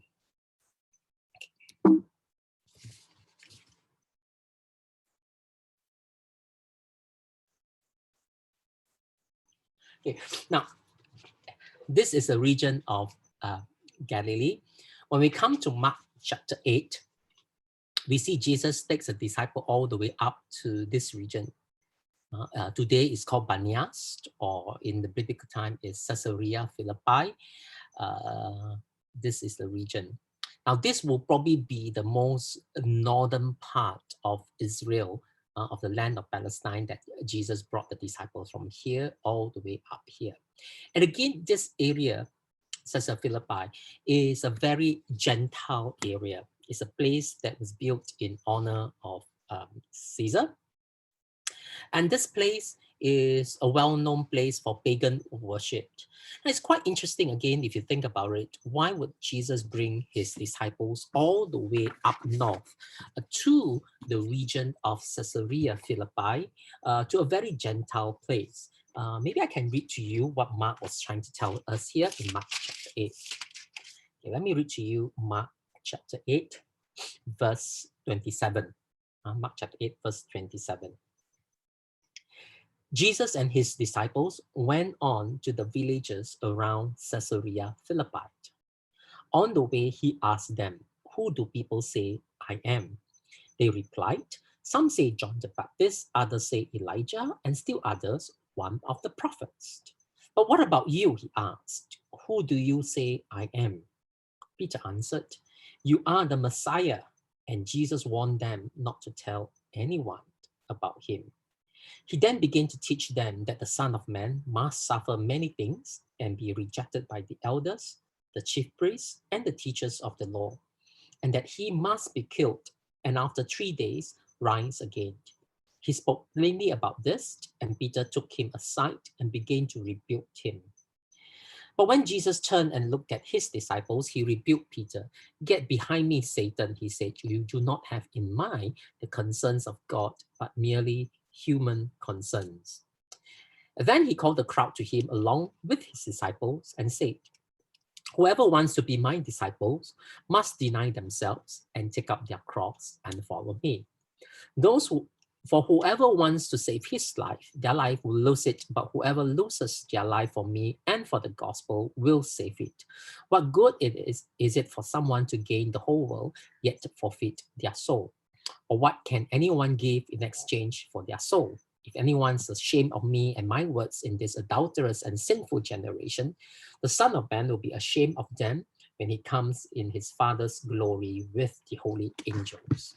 So here you see the incident where Jesus took his disciples to Caesarea Philippi. And the whole purpose when Jesus was taking them up is to ask them this question: who do you say I am? Who do you say I am? The disciples said, Jesus first asked the disciple, what do you think? What do people say? So the disciples say, oh, some say you're John the Baptist, some say you're one of the prophets, So Jesus asked them, what about you? Who do you say I am? And Peter said, you are the Christ, you are the Messiah. Now, this is where Jesus not only disclosed his identity, that he's a son of God to the disciple, he is now soliciting the disciples' response to him. And interestingly, Jesus brought them all the way up to this region called Caesarea Philippi. Now, if you look at this simple archaeological drawings here, this is how Caesarea Philippi look today. Now, significantly, you can see there's a lot of water, and this is where the river Jordan started, and it's from actually this area, Mount Hermon, they flow all the way down to Sea of Galilee, and then all the way down to River Jordan, all the way down to the baptism site there. And what is interesting here in this place, there's this whole hill here, rock here, where there is a temple of Pan dedicated to the worship of Pan here. Now, this was how it would have been looked like in the first century. You see there is this temple here. You see there is this hole here. Now today the temple is gone, and there are many shrines here. So this is a place that is really the heart of pagan worship. You have all the various shrines dedicated to various gods here. You can see all the temple. And then this will be one of the largest temple here, you see here. And it's built just right at the entrance into this whole big cave. And next to it here, there's another temple that's dedicated to Augustus. So this would have been what the disciple would have seen if Jesus brought them to the region in Caesarea Philippi. I probably think that the disciple will be uncomfortable. Here again, Jesus asked the question, who do you say I am? If Jesus is truly the Messiah, the rest, and truly God, all these are not. So here, today, you can see where the river of Jordan it has its source. It flows into Jordan River and into the Dead Sea. Okay, and this is where it all started. So this is what it is, what you can see. So in the so there used to be a big temple here at the entrance to this cave here. So this cave here is the temple of Pan, and then you go in here. And so it was believed that Pan is actually being worshipped here. Now, what is the significance of this temple here, as you can see here? Because in the ancient world, the temple of Pan, this cave here that you see, is believed to be the entrance into the underworld, and it was described as the gates of hell. Josephus described this place, Caesarea Philippi. There's a cave under which there is a great cavity in the earth. So when you enter the cave, there was a great cavity, and it's all dark, and it's deep, and there's a water there. So that is where it was described. There was this cave, and then there was another temple dedicated to Caesar Augustus. So this is a place where Pan is being worshipped, and this is a place where you can see the entrance to the temple, and this is where a pagan cult developed 3rd century before Christ. What they did was they offer ritual sacrifices, and what they do is they throw the animal into the cave, down into the waters. So they always believe that if the victim disappears, God has accepted the offering. Of course, you throw the animal in, the animal died there, and God has accepted the offering. However, when you throw in, and then there are signs of blood appear in the nearby spring, that means the animal, probably when it fell, it hurt itself, or blood, that means the sacrifice has been rejected. So there's all this mysterious cult that take place here. And this is where they believe that it is the entrance into the underworld. So they often offer the sacrifice to it. So this is where all these things take place here. Who is this Pan, this god that they worshipped? Pan is represented here as a god of nature, the wild, shepherds, flock, goats, hunting, and is often associated with sexuality. Every Greek mythology is all to do with sex. And so here in this place, this god is being worshipped. And then not next to the temple, remember just now I showed you what Josephus said? He said there was a temple of Augustus. So there was a temple next to it that's being built for Augustus here. So this is the ruins of the temple. Now imagine again, this is the rock. This is a place. And then there is entrance into the underworld. And this is a place where Pan is being worshipped. Right? So you can imagine this place here, the entrance. This is a place where Pan is being worshipped here. And so Jesus brought the disciples up to this place and asked them, who do you say I am? And Peter said, you are the Christ. So in other words, this is a place that is dedicated to Caesar. I mean, it's a Roman colony. Here is where you pledge allegiance to Caesar. Caesar is Lord and there's no other. So I think it's not a coincidence that Jesus brought his disciples up here and asked them this question. Who do you say I am? If you say I am the Lord, then Caesar is not. And then Mark didn't tell us, but in the Gospel of Matthew told us this. I tell you, you are Peter, and on this rock I'll build my church, and the gates of Hades shall not prevail against it. This place full of temple worship, people believe this is the entrance into the underworld. Jesus is saying that on this rock, I will build my church, and the gates of Hades shall not prevail against it. And this is assurance I think Jesus was given to the disciples to think ahead, that as the disciples bring this good news, this gospel to the ends of the world, where the church of Jesus Christ is being established and being built everywhere else, this gates of hell that everyone fear, that it goes into the underworld, that no one knows all about it, shall not prevail against it. So you can see the language, the metaphor that Jesus used is closely associated with this area. It's a reminder to Peter and the disciples. Years later, when they look back, they can remember that even as they enter into the Gentile territory in Mark chapter 5, and now here, remember that the power of God is always with them. And the power of God, that he that is in them is surely greater than the one that is in the world. And they did not fear all these evil powers, all these forces that work against them. So that, I think, is a significance of Jesus bringing the disciples all the way up to Caesarea Philippi. And interestingly, after this, you will see that Jesus, in the Gospel of Mark, Jesus travels south and all the way up to Jerusalem.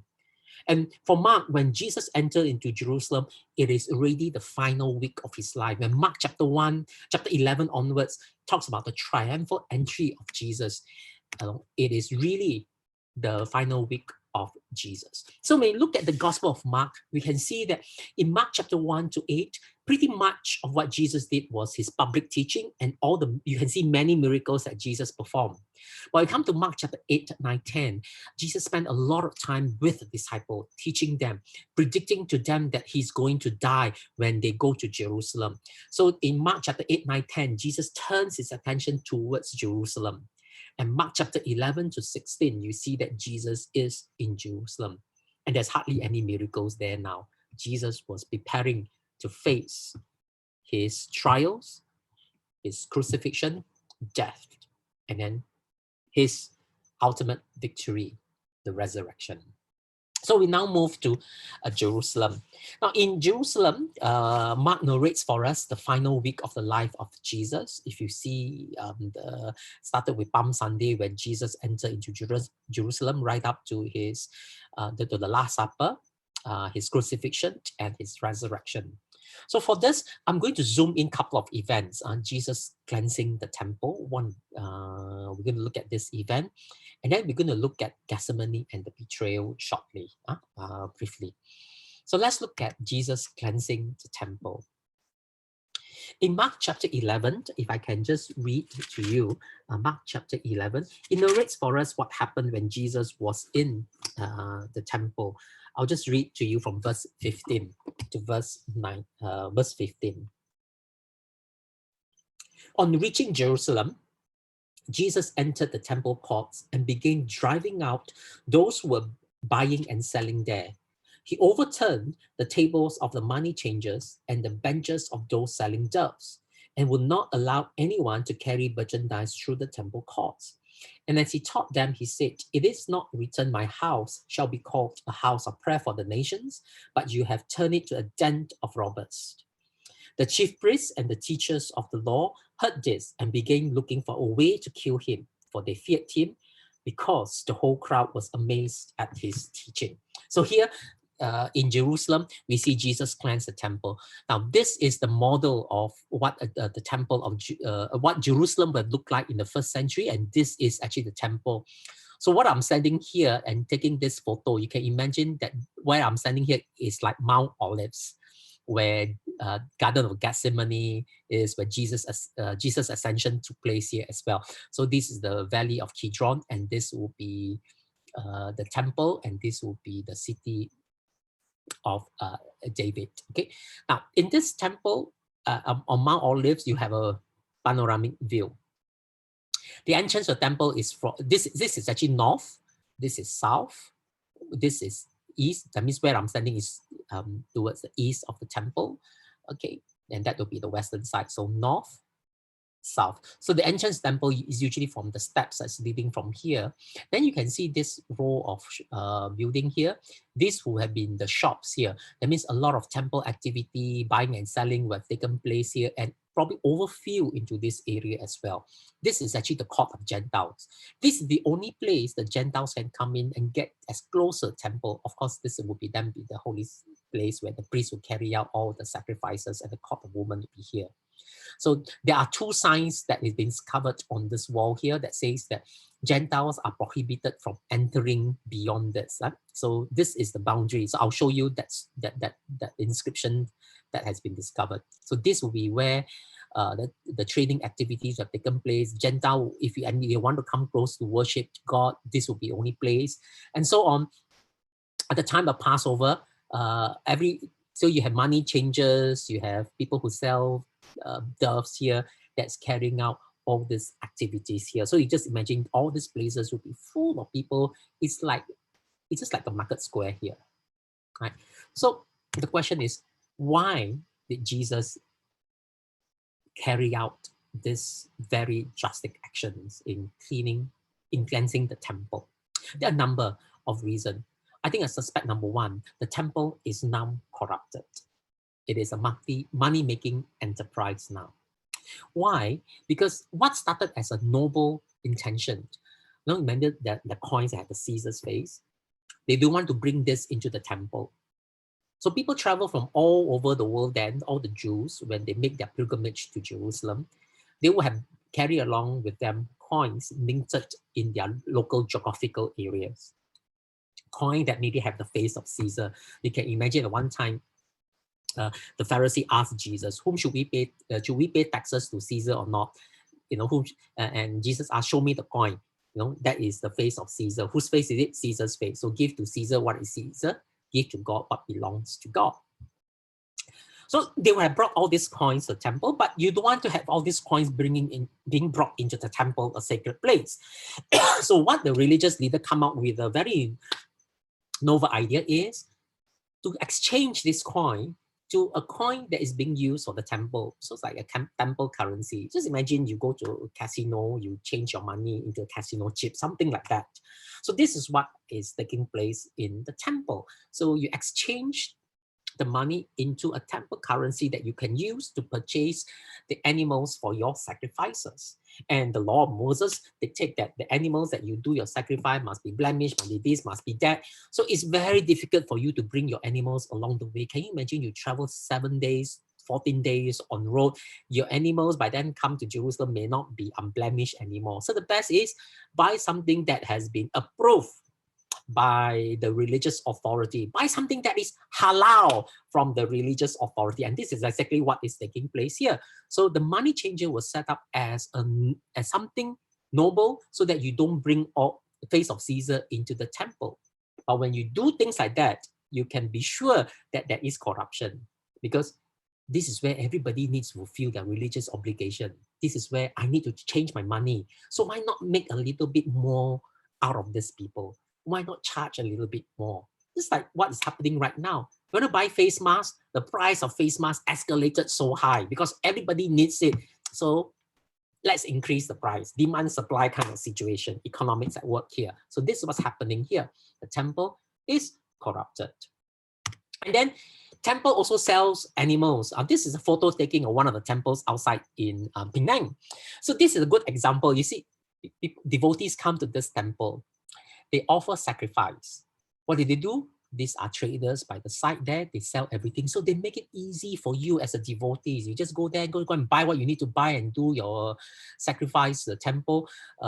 You can burn all those things that you buy. You can burn it here. You can buy this birds and animal, and then you can release the animal. After you release it, the traders will catch it again, and then they resell it back to other people. So that's what they've been doing. So it's to provide a service, but yet it's a service where you make money, right?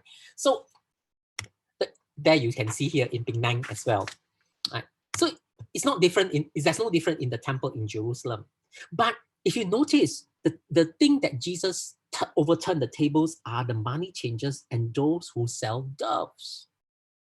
Now, those who sell doves. Now, if you read the law of Moses, who will be the people that who can buy doves as a substitute for a lamb in their offering to God? The poor.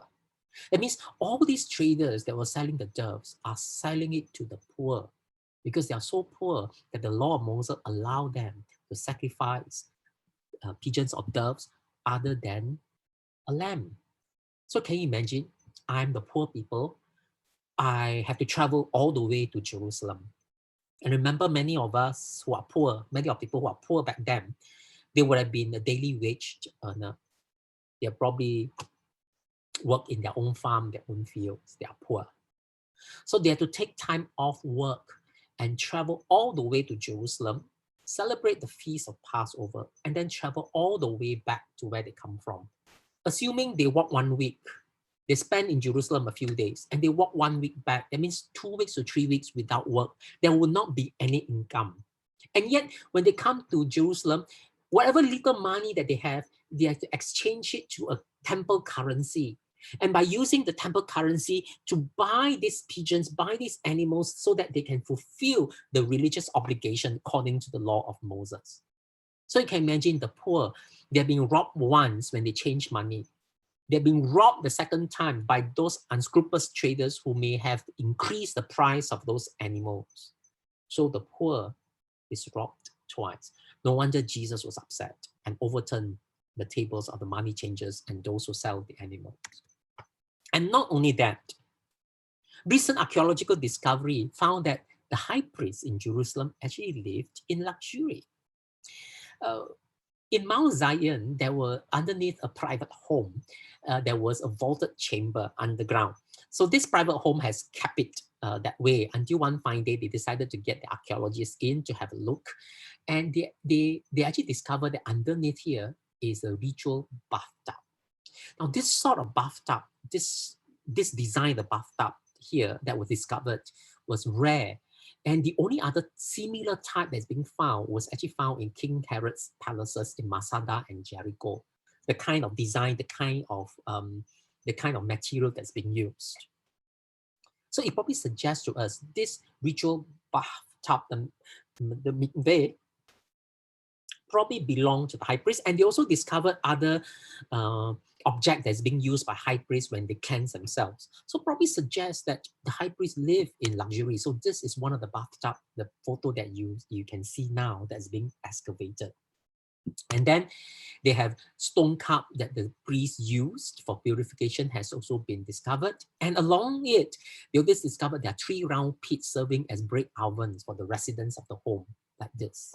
So in other words, what you see here are something quite luxurious.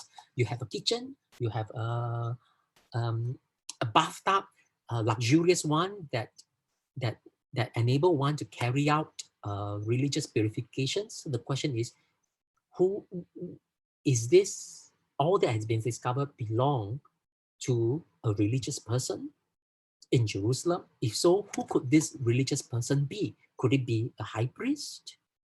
And let's not forget that the high priests were notorious in those days. They have a reputation of being corrupt and greedy. The Talmud says that the high priest used to beat people with sticks. And not only that, Josephus says that Ananias, as a high priest, he increased in glory every day. He obtained the favor and esteem of the season, and he was a great hoarder up of money. So, in other words, what Josephus was saying is that all these religious fellows are very corrupted. So the priests lived in luxury, the priests preached, but yet the poor people suffered so much in order for them to fulfill what was required by them according to the law of Moses. They were being robbed once by the money changer, they're being robbed once by the trader who sell them the animal that is certified by the temple authorities as halal, that they can offer it to God. And not only that, there's another 4th reason. There's no place for Gentiles to worship God. When Jesus was cleansing the temple, he says this, "Is it not written that my house will be called a house of prayer for all the nations, but you turn it to a den of robbers?" These words that Jesus said was taken from 2 Old Testament citations, one from Isaiah 56, one for Jeremiah chapter 7. Isaiah chapter 56 shows a vision of Isaiah, the context that all the foreigners, the eunuchs, the outcasts, all have a place in God's temple. And the courts of Gentiles is the only place they can come and worship God.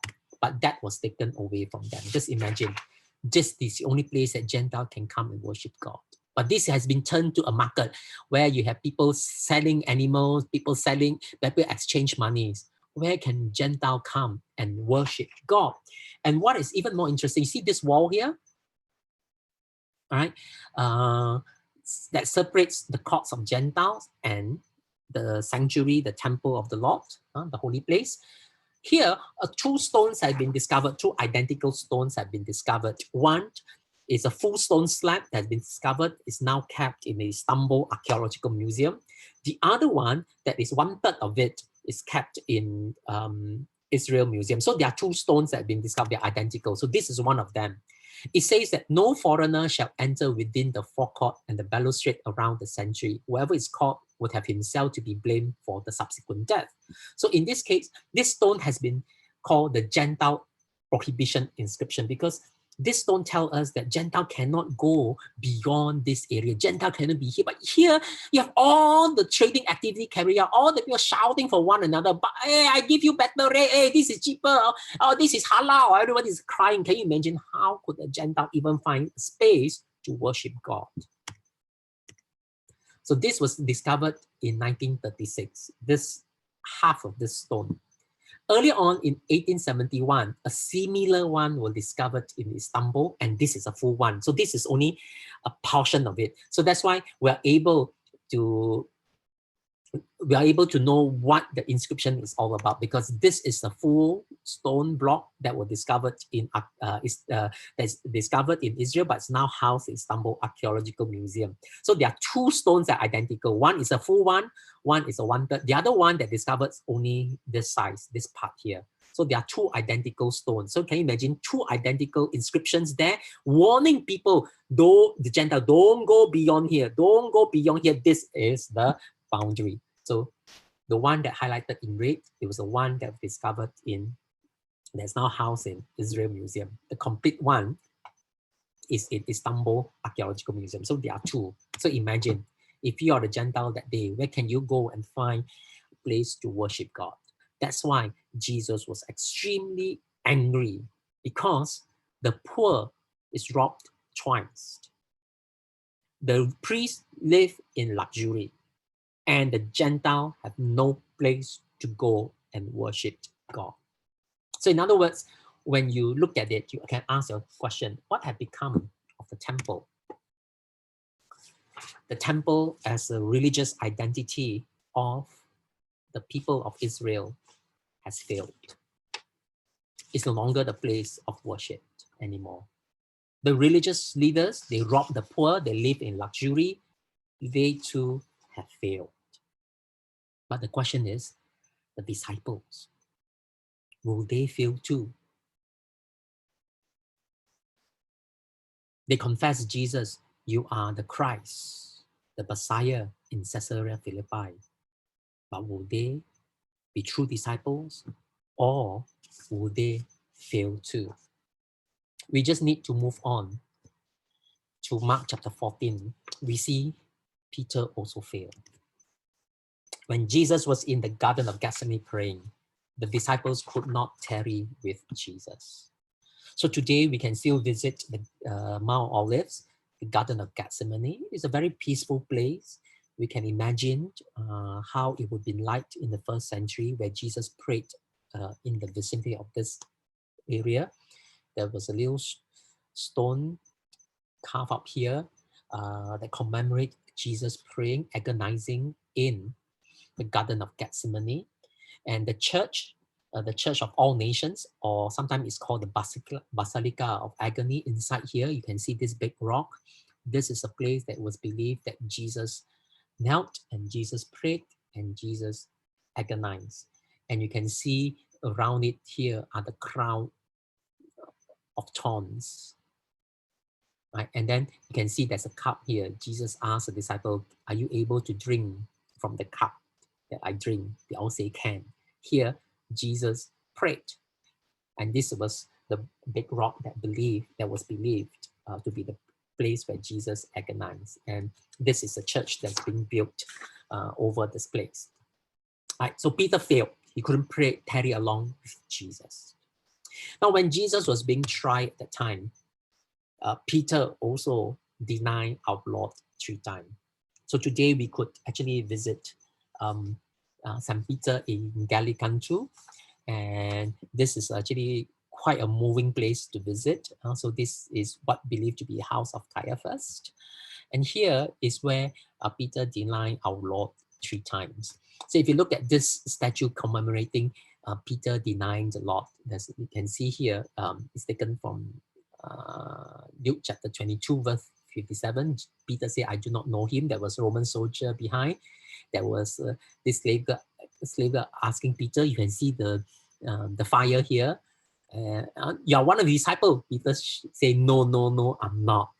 And what is interesting, we often miss something if you just focus on the statue here about Peter, the Roman soldier, and the woman here that asked Peter, and the fireplace. Let's not forget, if you take one step back and look at this statue here, you will see the beauty of it all. Right on top here is the rooster. Before the rooster crow, you will deny me 3 times. And then at the door of the church, you can see this very beautiful art piece. At the back is the background of the Lord's Supper, you can see here.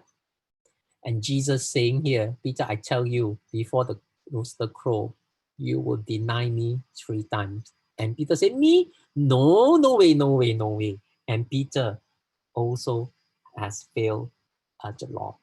So when we come to Good Friday, right, we have just celebrated Easter a couple of weeks ago.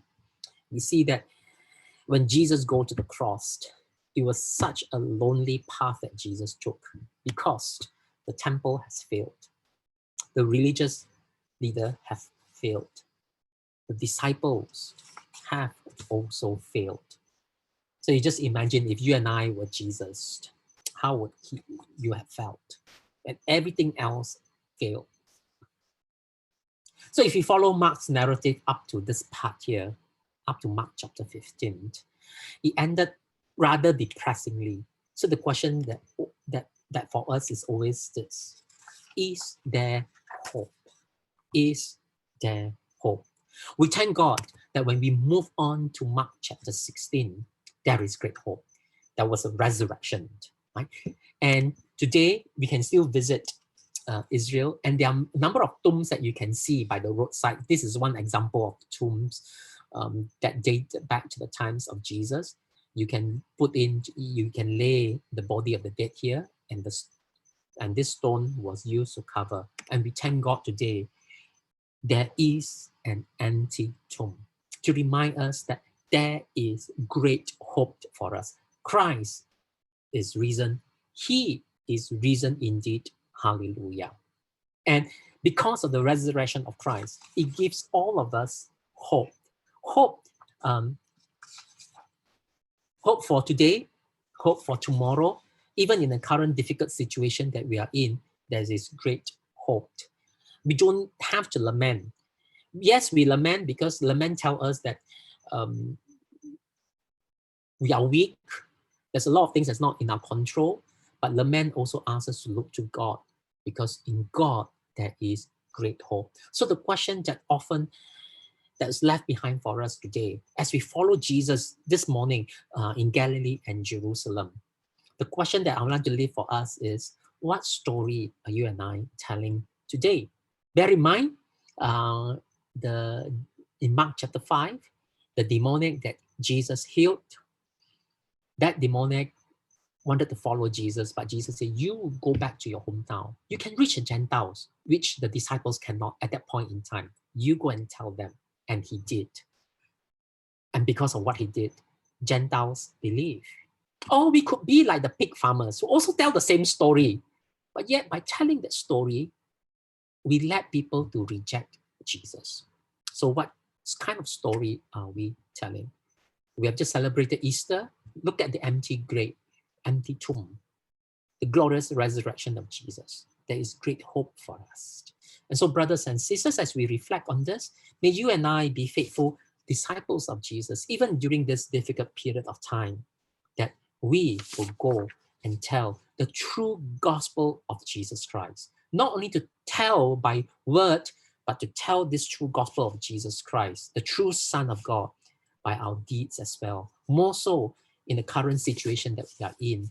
There are many people who may need a helping hand, and this is where we can go and help others, and we can tell the good news of our Lord Jesus Christ by word and by deed. So I'm going to, so that's the end of my slide, and I think I would like to just pause here and then stop sharing the screen and then pass the time back to Guan Ming. Over to you, Guan Ming. Thank you, Kar Yong. I can't stop my share screen. Not sure. let me help you. Okay. Yes, technologies. Okay. When you work, wonderful. Yes, that's right. That's right.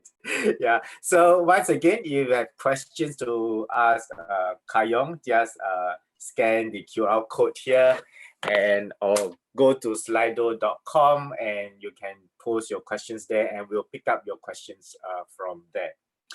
So while we are waiting for questions to come in, just a quick question for Kar Yong, which is remotely or tangentially related to this talk. we know that you have written the book Flowing Jesus, published by Armour itself. So just like to ask you about that book. There are many books in the market about the Holy Land, about what you can see in Holy Land. So what motivated you to write this book, and what is the difference between your book and the others? Okay. What I wanted to do in this book, basically there are a couple of reasons.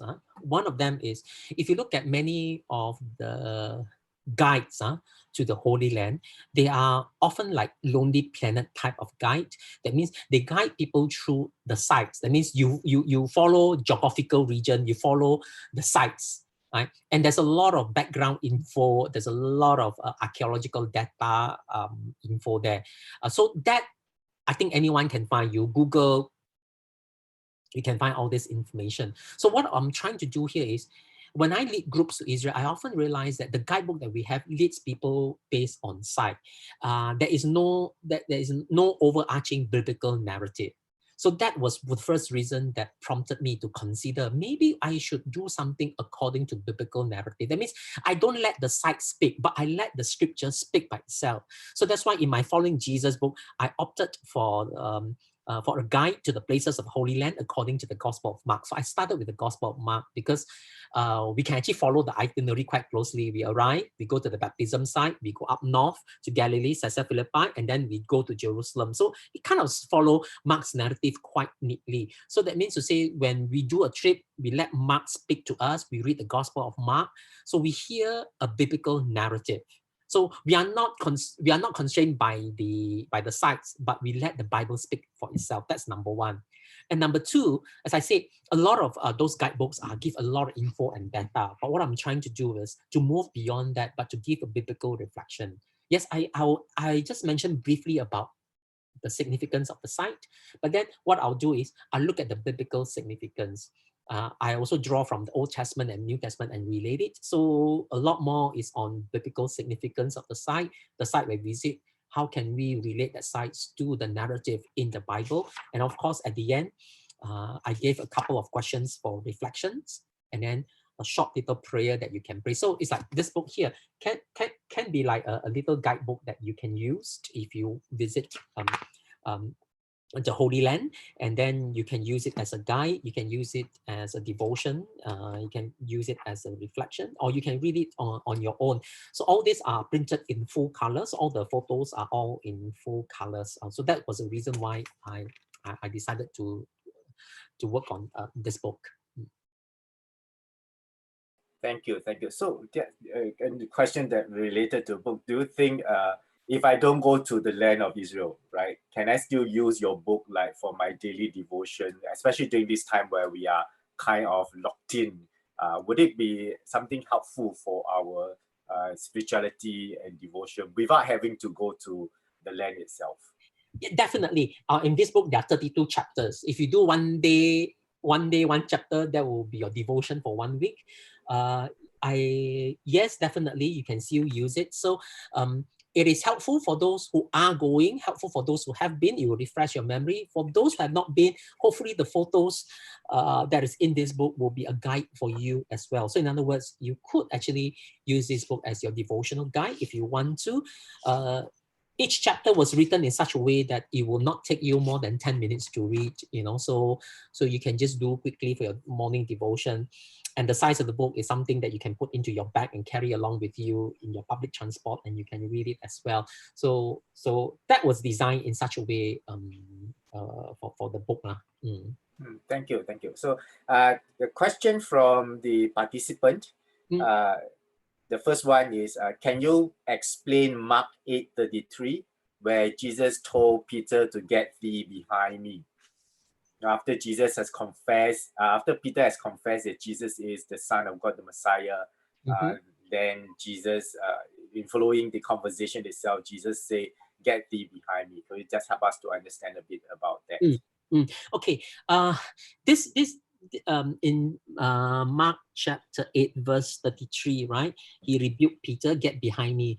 If you look before this, Peter Peter sort of pulled Jesus aside and tell Jesus that, hey, Lord, you should not go to the cross. This shall not be. So Peter said, get behind me. What Jesus was saying is not to say that Peter himself is satanic.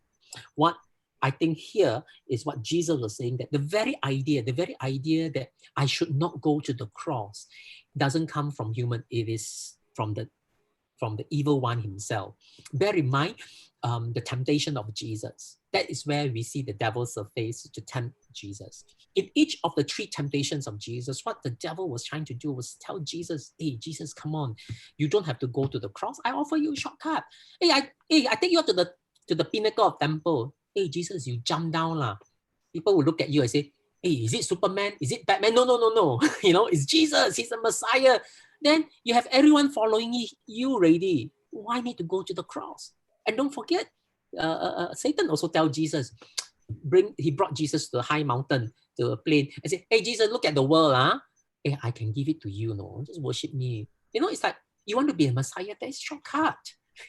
So this whole idea that the very temptation of Jesus by the devil also surfaced. So Peter now was trying to tell Jesus, no, after you predicted you go to cross, no, you don't have to, you don't go.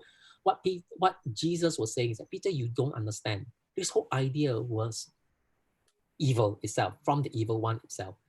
The Father's will is for me to go to the cross. So I think that's how I would see Mark chapter 8, verse 33. Okay, thank you. Another question is Mount Moriah, where Abraham sacrificed Isaac, connected to the temple in Jerusalem? Is there any significance in this heritage tracing back to Abraham? So there's 2 parts to this question. Maybe we can just take the first part first. Is Mount Moriah, where Abraham sacrificed Isaac, connected to the temple in Jerusalem? Yeah, I think if you look at, according to many of the tradition and the biblical tradition, that has been exactly where is Mount Moriah, nobody knows, but that is the tradition say that is connected to where the site, the temple of Jerusalem stands. So if that is connected, then we can see how sometimes when we look at the biblical land, that's the beauty of the Bible. It's just not connected to one incident, but it actually connected to the Old Testament as well. Even the baptism site of Jesus. If you think about the site of the baptism site of Jesus, it's just not Jesus was baptized by River Jordan. Let's not forget that was the River Jordan itself. That was a place where the people crossed over the Jordan into the Promised Land. It was the very same place that Elijah was taken up as well. So there is a lot of biblical connections in the sense. So that's what I did in my own book as well. That when we look at the site, it's just not the site itself. Some of the sites we go to has a richer biblical narrative behind it as well. So I think that you can actually say that there is a connection, So if there's this connection, right? So what do you think would be the significance, if there's any, if we trace back this kind of heritage back to Abraham himself? Yeah, I think if at all we can, it reminds us that the faith that we have goes all the way. It's just like, it doesn't start with Jesus itself. Jesus is a fulfillment of what was mentioned in the Old Testament. So if you want to take the whole biblical narrative, that is this whole, what we sometimes call biblical theology, there's all this linkage that goes on, just like what I try to do as well when you think about the temple, when Jesus said, my house shall be called a house of prayer for the nations. The nation actually means Gentiles. Nation, when you see nations in the Bible, it's actually Gentile itself. So there is this connection. And Isaiah itself has really the vision that the Gentile, the eunuch that is prohibited from coming to worship God, can actually one day come to worship God. And we find that in Acts chapter 8, where the eunuch from Ethiopia actually believed and was baptized. So there is actually rich connections in that sense in some of the biblical sites. So that's how I will always say that it's good to put the 2 testaments together, because we believe that is the word of God. Thank you. So one more question. On the traders in the temple, right? We talk about the Jesus clearing the temple. So on the traders in the temple, what are your thoughts on churches selling merchandise in their church? Some merchandise bearing the church name. So I guess the question is, what do you think about churches who are selling things today within the church building itself in relation to what we see in the temple during Jesus's time.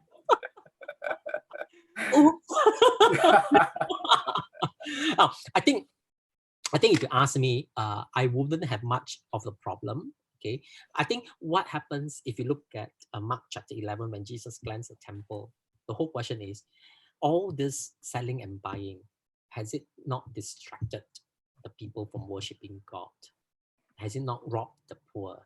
Now, sometimes for our church, particularly if you think about church, I can think of the churches in Europe. You know, when you go to the UK, every cathedral you visit, there is a cathedral gift shop selling postcards, selling some things like that to tourists. And partly because that is probably one of the sources of income for the church, because the church does not get any funding from the state. So I would think, for me, I'm actually a bit more easy on that. So the whole idea is, has it not distracted us? So I think in some of the churches, what they did was during the worship time, whenever there is a worship service, whenever there's a prayer in the church, the gift shop will remain closed so that people will not be distracted by wanting to buy something. So if you come to visit church, or there's a prayer, there's a worship time, you go and worship first before you come and buy anything. I think I'm still okay. But the question is that, what then is the ultimate purpose of this kind of selling and buying? Is it, if it's part of a source of income for the church, I think I may still be quite okay with it. But if all this selling is to enrich one or two, let's say I'm a senior pastor of church, or I'm pastor in charge, every merchandise I sell is created by me, and I get a cut of everything, you know, then I don't think that would be quite appropriate already. You know what I mean? So everything that you sell, I get a commission of it. Then that is a separate, different issue really. That is precisely what Jesus was talking about when he was cleansing the temple. The religious authority actually has a hand in all those things. So you can imagine cronyism, nepotism, all happens in that place. So who can be the trader? Who can be the one who exchange money? Is probably someone related to their own connection as well. So these are some of the things we have to think through. There's no hard and I can't give just a clear-cut answer, but I just think that what then would be the purpose for all those things that has been sold, let's say in the church that has a shop, a gift shop, and things like that. Thank you. So I guess generally, if the money that has been collected from all these sales goes to the church itself, from what you say, that you feel that personally there shouldn't be a problem. But if it's just going to benefit like certain individuals within the church itself, who probably maybe like the high priest who has power to control and things, that might cause us some reflections to do about and to think about that. Yeah, I'll just think that what then when we sell something in the church, what then would be the purpose of doing so? Okay, thank you. I know that some churches may have a bookstore that to help members to buy resources for cell group or whatever it is. I think that's fine. That is just like a service. But the thing is, has that distracted us from worshiping the Lord now? Because like the temple, that has distracted people from worshiping the Lord. Okay, thank you. So one more question. There are a few claims that the location of the temple is not where it is currently shown. What is your view? So the question is, some claim that the temple here, the temple today is not where it is. Where it was. So what is your view? Okay, I think what we can do is we have to look at archaeological data. Now, I must say that sometimes when we look at archaeological data, there are times that we cannot be 100% sure just by looking at one evidence. So how can we be sure that this is Capernaum? How can we be sure this is where Jesus walked? The only thing that we can be sure is to look at all the evidence. Now, the temple, there are excavation that's being done. There are layers and layers and layers that was built upon it. So I can still feel quite confident that it could be the site of the temple, because to the south of it is actually the city of David, and under the city of David, the pool of Siloam has been discovered, the Hezekiah tunnel has been discovered, there are inscriptions, all these things. So we can be a bit more certain about some of the things that has been discovered. Now, if you were to ask me, what about Mount of Beatitude? Is that the exact spot that Jesus spoke the Sermon of the Mount? I will probably tell you, I really do not know, because a church was built there to commemorate this event. But beyond that, we simply do not know. right? So some places in Israel that we visit, you will hear the tour guide say, tradition has it, tradition has it. We simply do not know. But some sites we can be sure this is the place. So that when I lead tours, when we go to Israel, sometimes I will say tradition has it. But when you hear me, when we go to Turkey or Greece, and this is where Paul stood, this is where Paul said, because we can be sure this was a state, this is a theater, this is Corinth, Paul was dragged here, Paul was in prison, we can be quite sure. So when we look at archaeological data, it's just not one evidence we look at, but it's a collective of evidence that we look at. So sometimes when we don't have this data, we just have to say, well, maybe people built a church here to commemorate certain event. Let us remember the event. We do not know for sure. That's all I can say lah. Thank you. Another question. Mark 8:32. Where Jesus said, warn his disciple not to tell anyone about him. I guess this in Mark itself, we do see a few occasions where Jesus, after doing something, healing a person, performing miracles, and he will actually tell people, don't go and spread it. So maybe you can help us to understand why he does that. Okay, Mark has this what scholars sometimes call command to silence motive. So Mark has quite a fair bit of it, where Mark narrates for us that Jesus said, "Don't tell," but people go and tell. No? I always say that if you want to make a book a bestseller, just ban the book. That book will be a bestseller overnight. So Mark has this command to silence repeatedly throughout. Why is it happen? Probably, I think what Mark was trying to say is that Jesus does not want the people to prematurely make him king. If you read the feeding of the 5,000 account, although it's not mentioned in Mark, it was mentioned in the Gospel of John. After they saw what Jesus did, after Jesus did, the 5 loaves and 2 fish and feed the 5,000 in John chapter 6, if I'm not wrong, the people immediately want to make Jesus king, and Jesus has to run away. So Jesus is not that king who come to establish that physical kingdom. Interestingly, if you read the Gospel of Mark, there's only 2 times that Jesus commands people to tell in the whole Gospel of Mark. First time you see where it's command to tell was found in Mark chapter 5. We look at the demon-possessed man in the region of Gerasene. Jesus said, you go and tell. The other time is Mark chapter 16, where the woman was told to go and tell. And interestingly, in verse 8, the woman all ran away, didn't say anything, for they were afraid. So how do you do the ending of Mark? That will be another lecture by itself. But interestingly, that is what Mark has all this theme weave into it. And I think Mark deliberately do that, because repeatedly say, don't tell, don't tell, don't tell. Why? There will be a time you have to tell. In Mark chapter 9, it was mentioned that, if I can read Mark chapter 9.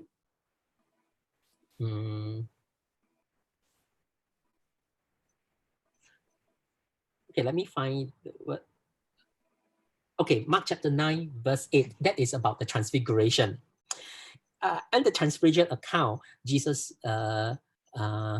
in verse 9, after the transfiguration, Mark chapter 9, verse 9, as they were coming down the mountain, Jesus gave them orders not to tell anyone what they had seen until the Son of Man had risen from the dead. So there is a time factor involved here. Don't tell until the Son of Man had risen from the dead. So after the resurrection of Jesus, we are to tell of this good news. So this is where Mark is very interesting, as if you read his gospel, don't tell, but there are times that Jesus said you should tell after the Son has risen from the dead. And that is why in Mark chapter 16, verse 8, Jesus has already risen from the dead. So the woman should tell, but they ran away and keep silent and didn't tell anybody. That's our human nature, right? When I tell you, hey, between you and me only, between you and me, Guan Ming, between you and me only, the next day the whole world knows already. Oh, we tell Guan Ming, can you please tell everybody? Nobody knows. That's our human nature, So the question for us is, as you think about it, Jesus has already given us the Great Commission today. Do we tell? Are we faithful to that? So that's something for us to reflect. Thank you. So just a last call for questions. So you have any questions, just scan the QR code and give us your questions, or go to slido.com, #holy, and we will be able to get your questions and to answer them. Yeah. So so we were talking about your book just now. So someone is interested to know, how can we get your book? Well, we are supposed to have you brought them in when you were supposed to be here, but now because we are all cannot travel, so where can we get your book? There are a few possible ways. I'm not sure whether Armour sells it online. I think they do. That's one.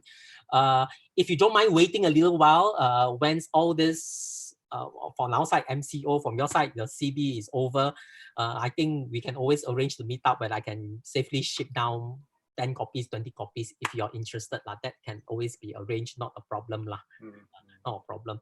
Unless you want it now, I think Amazon also has it, but then you're going to pay exorbitant price for shipping. I would say no, don't pay so much for it.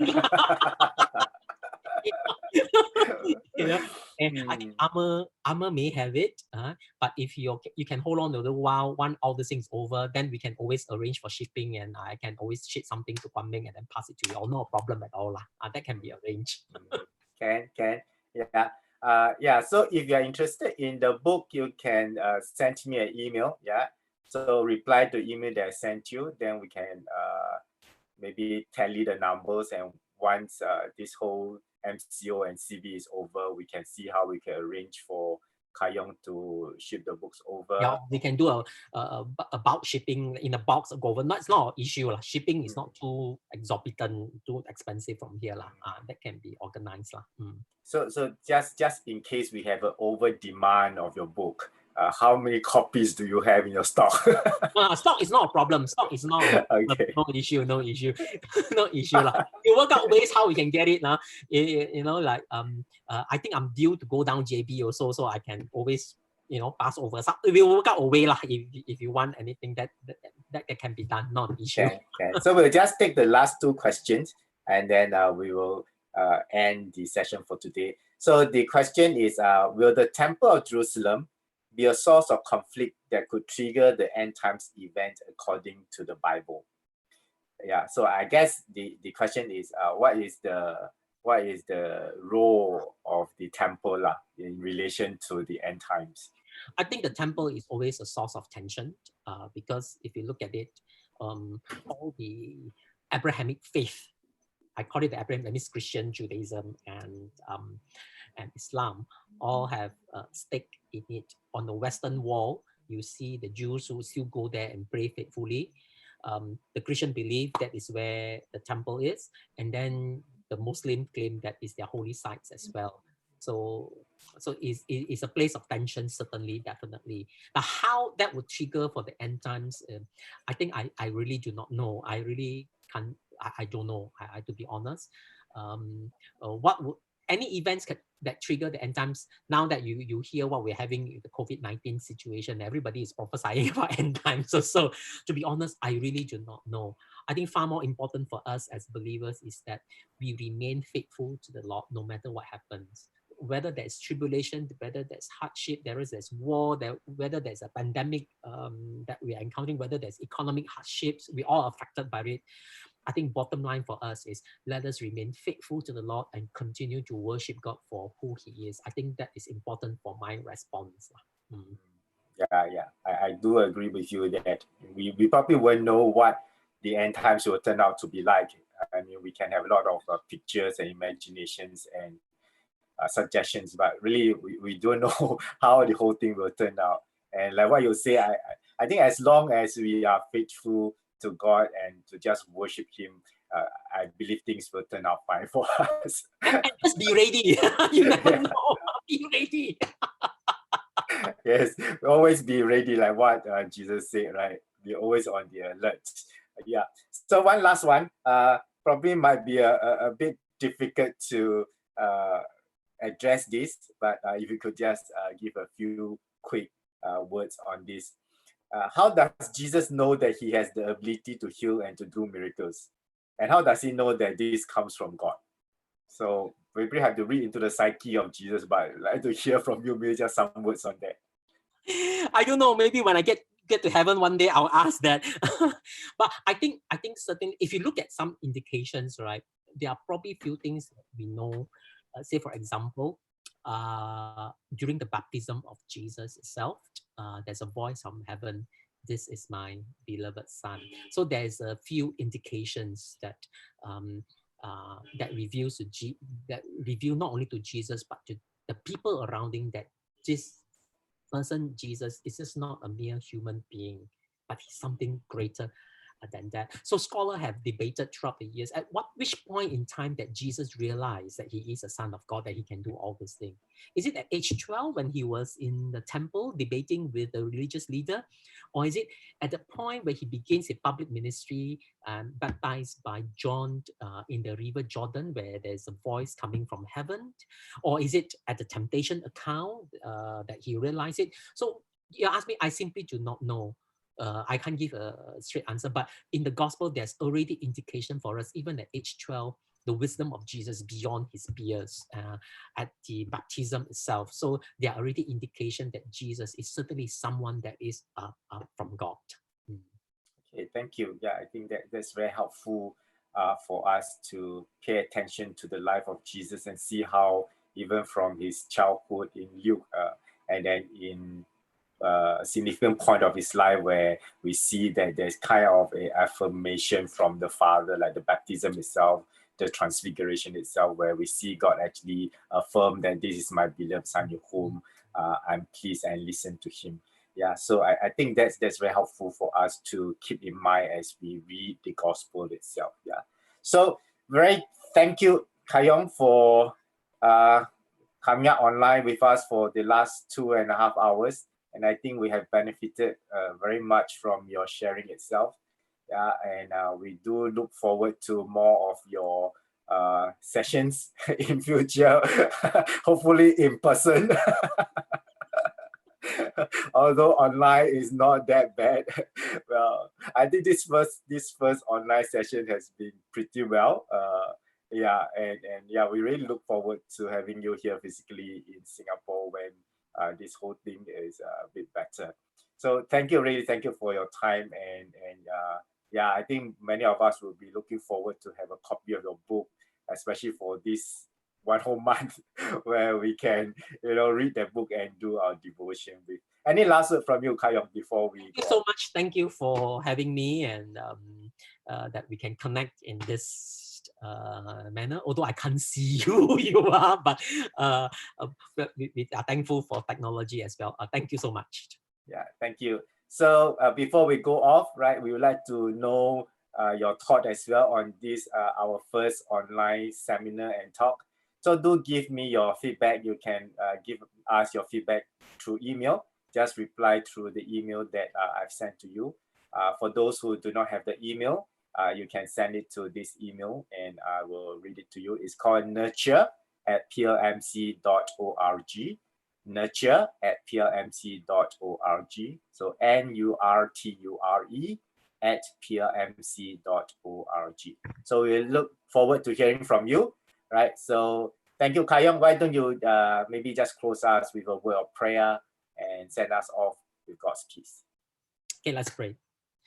Father, we thank you for this time that we can have. We thank God for technology that we can still connect with one another.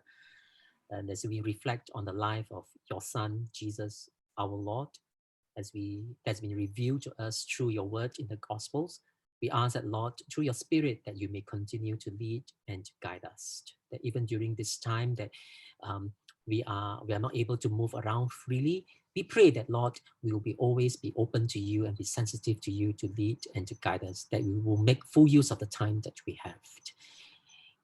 And this we ask in Jesus' name. Amen. Amen. Thank you, Kar Yong, once again.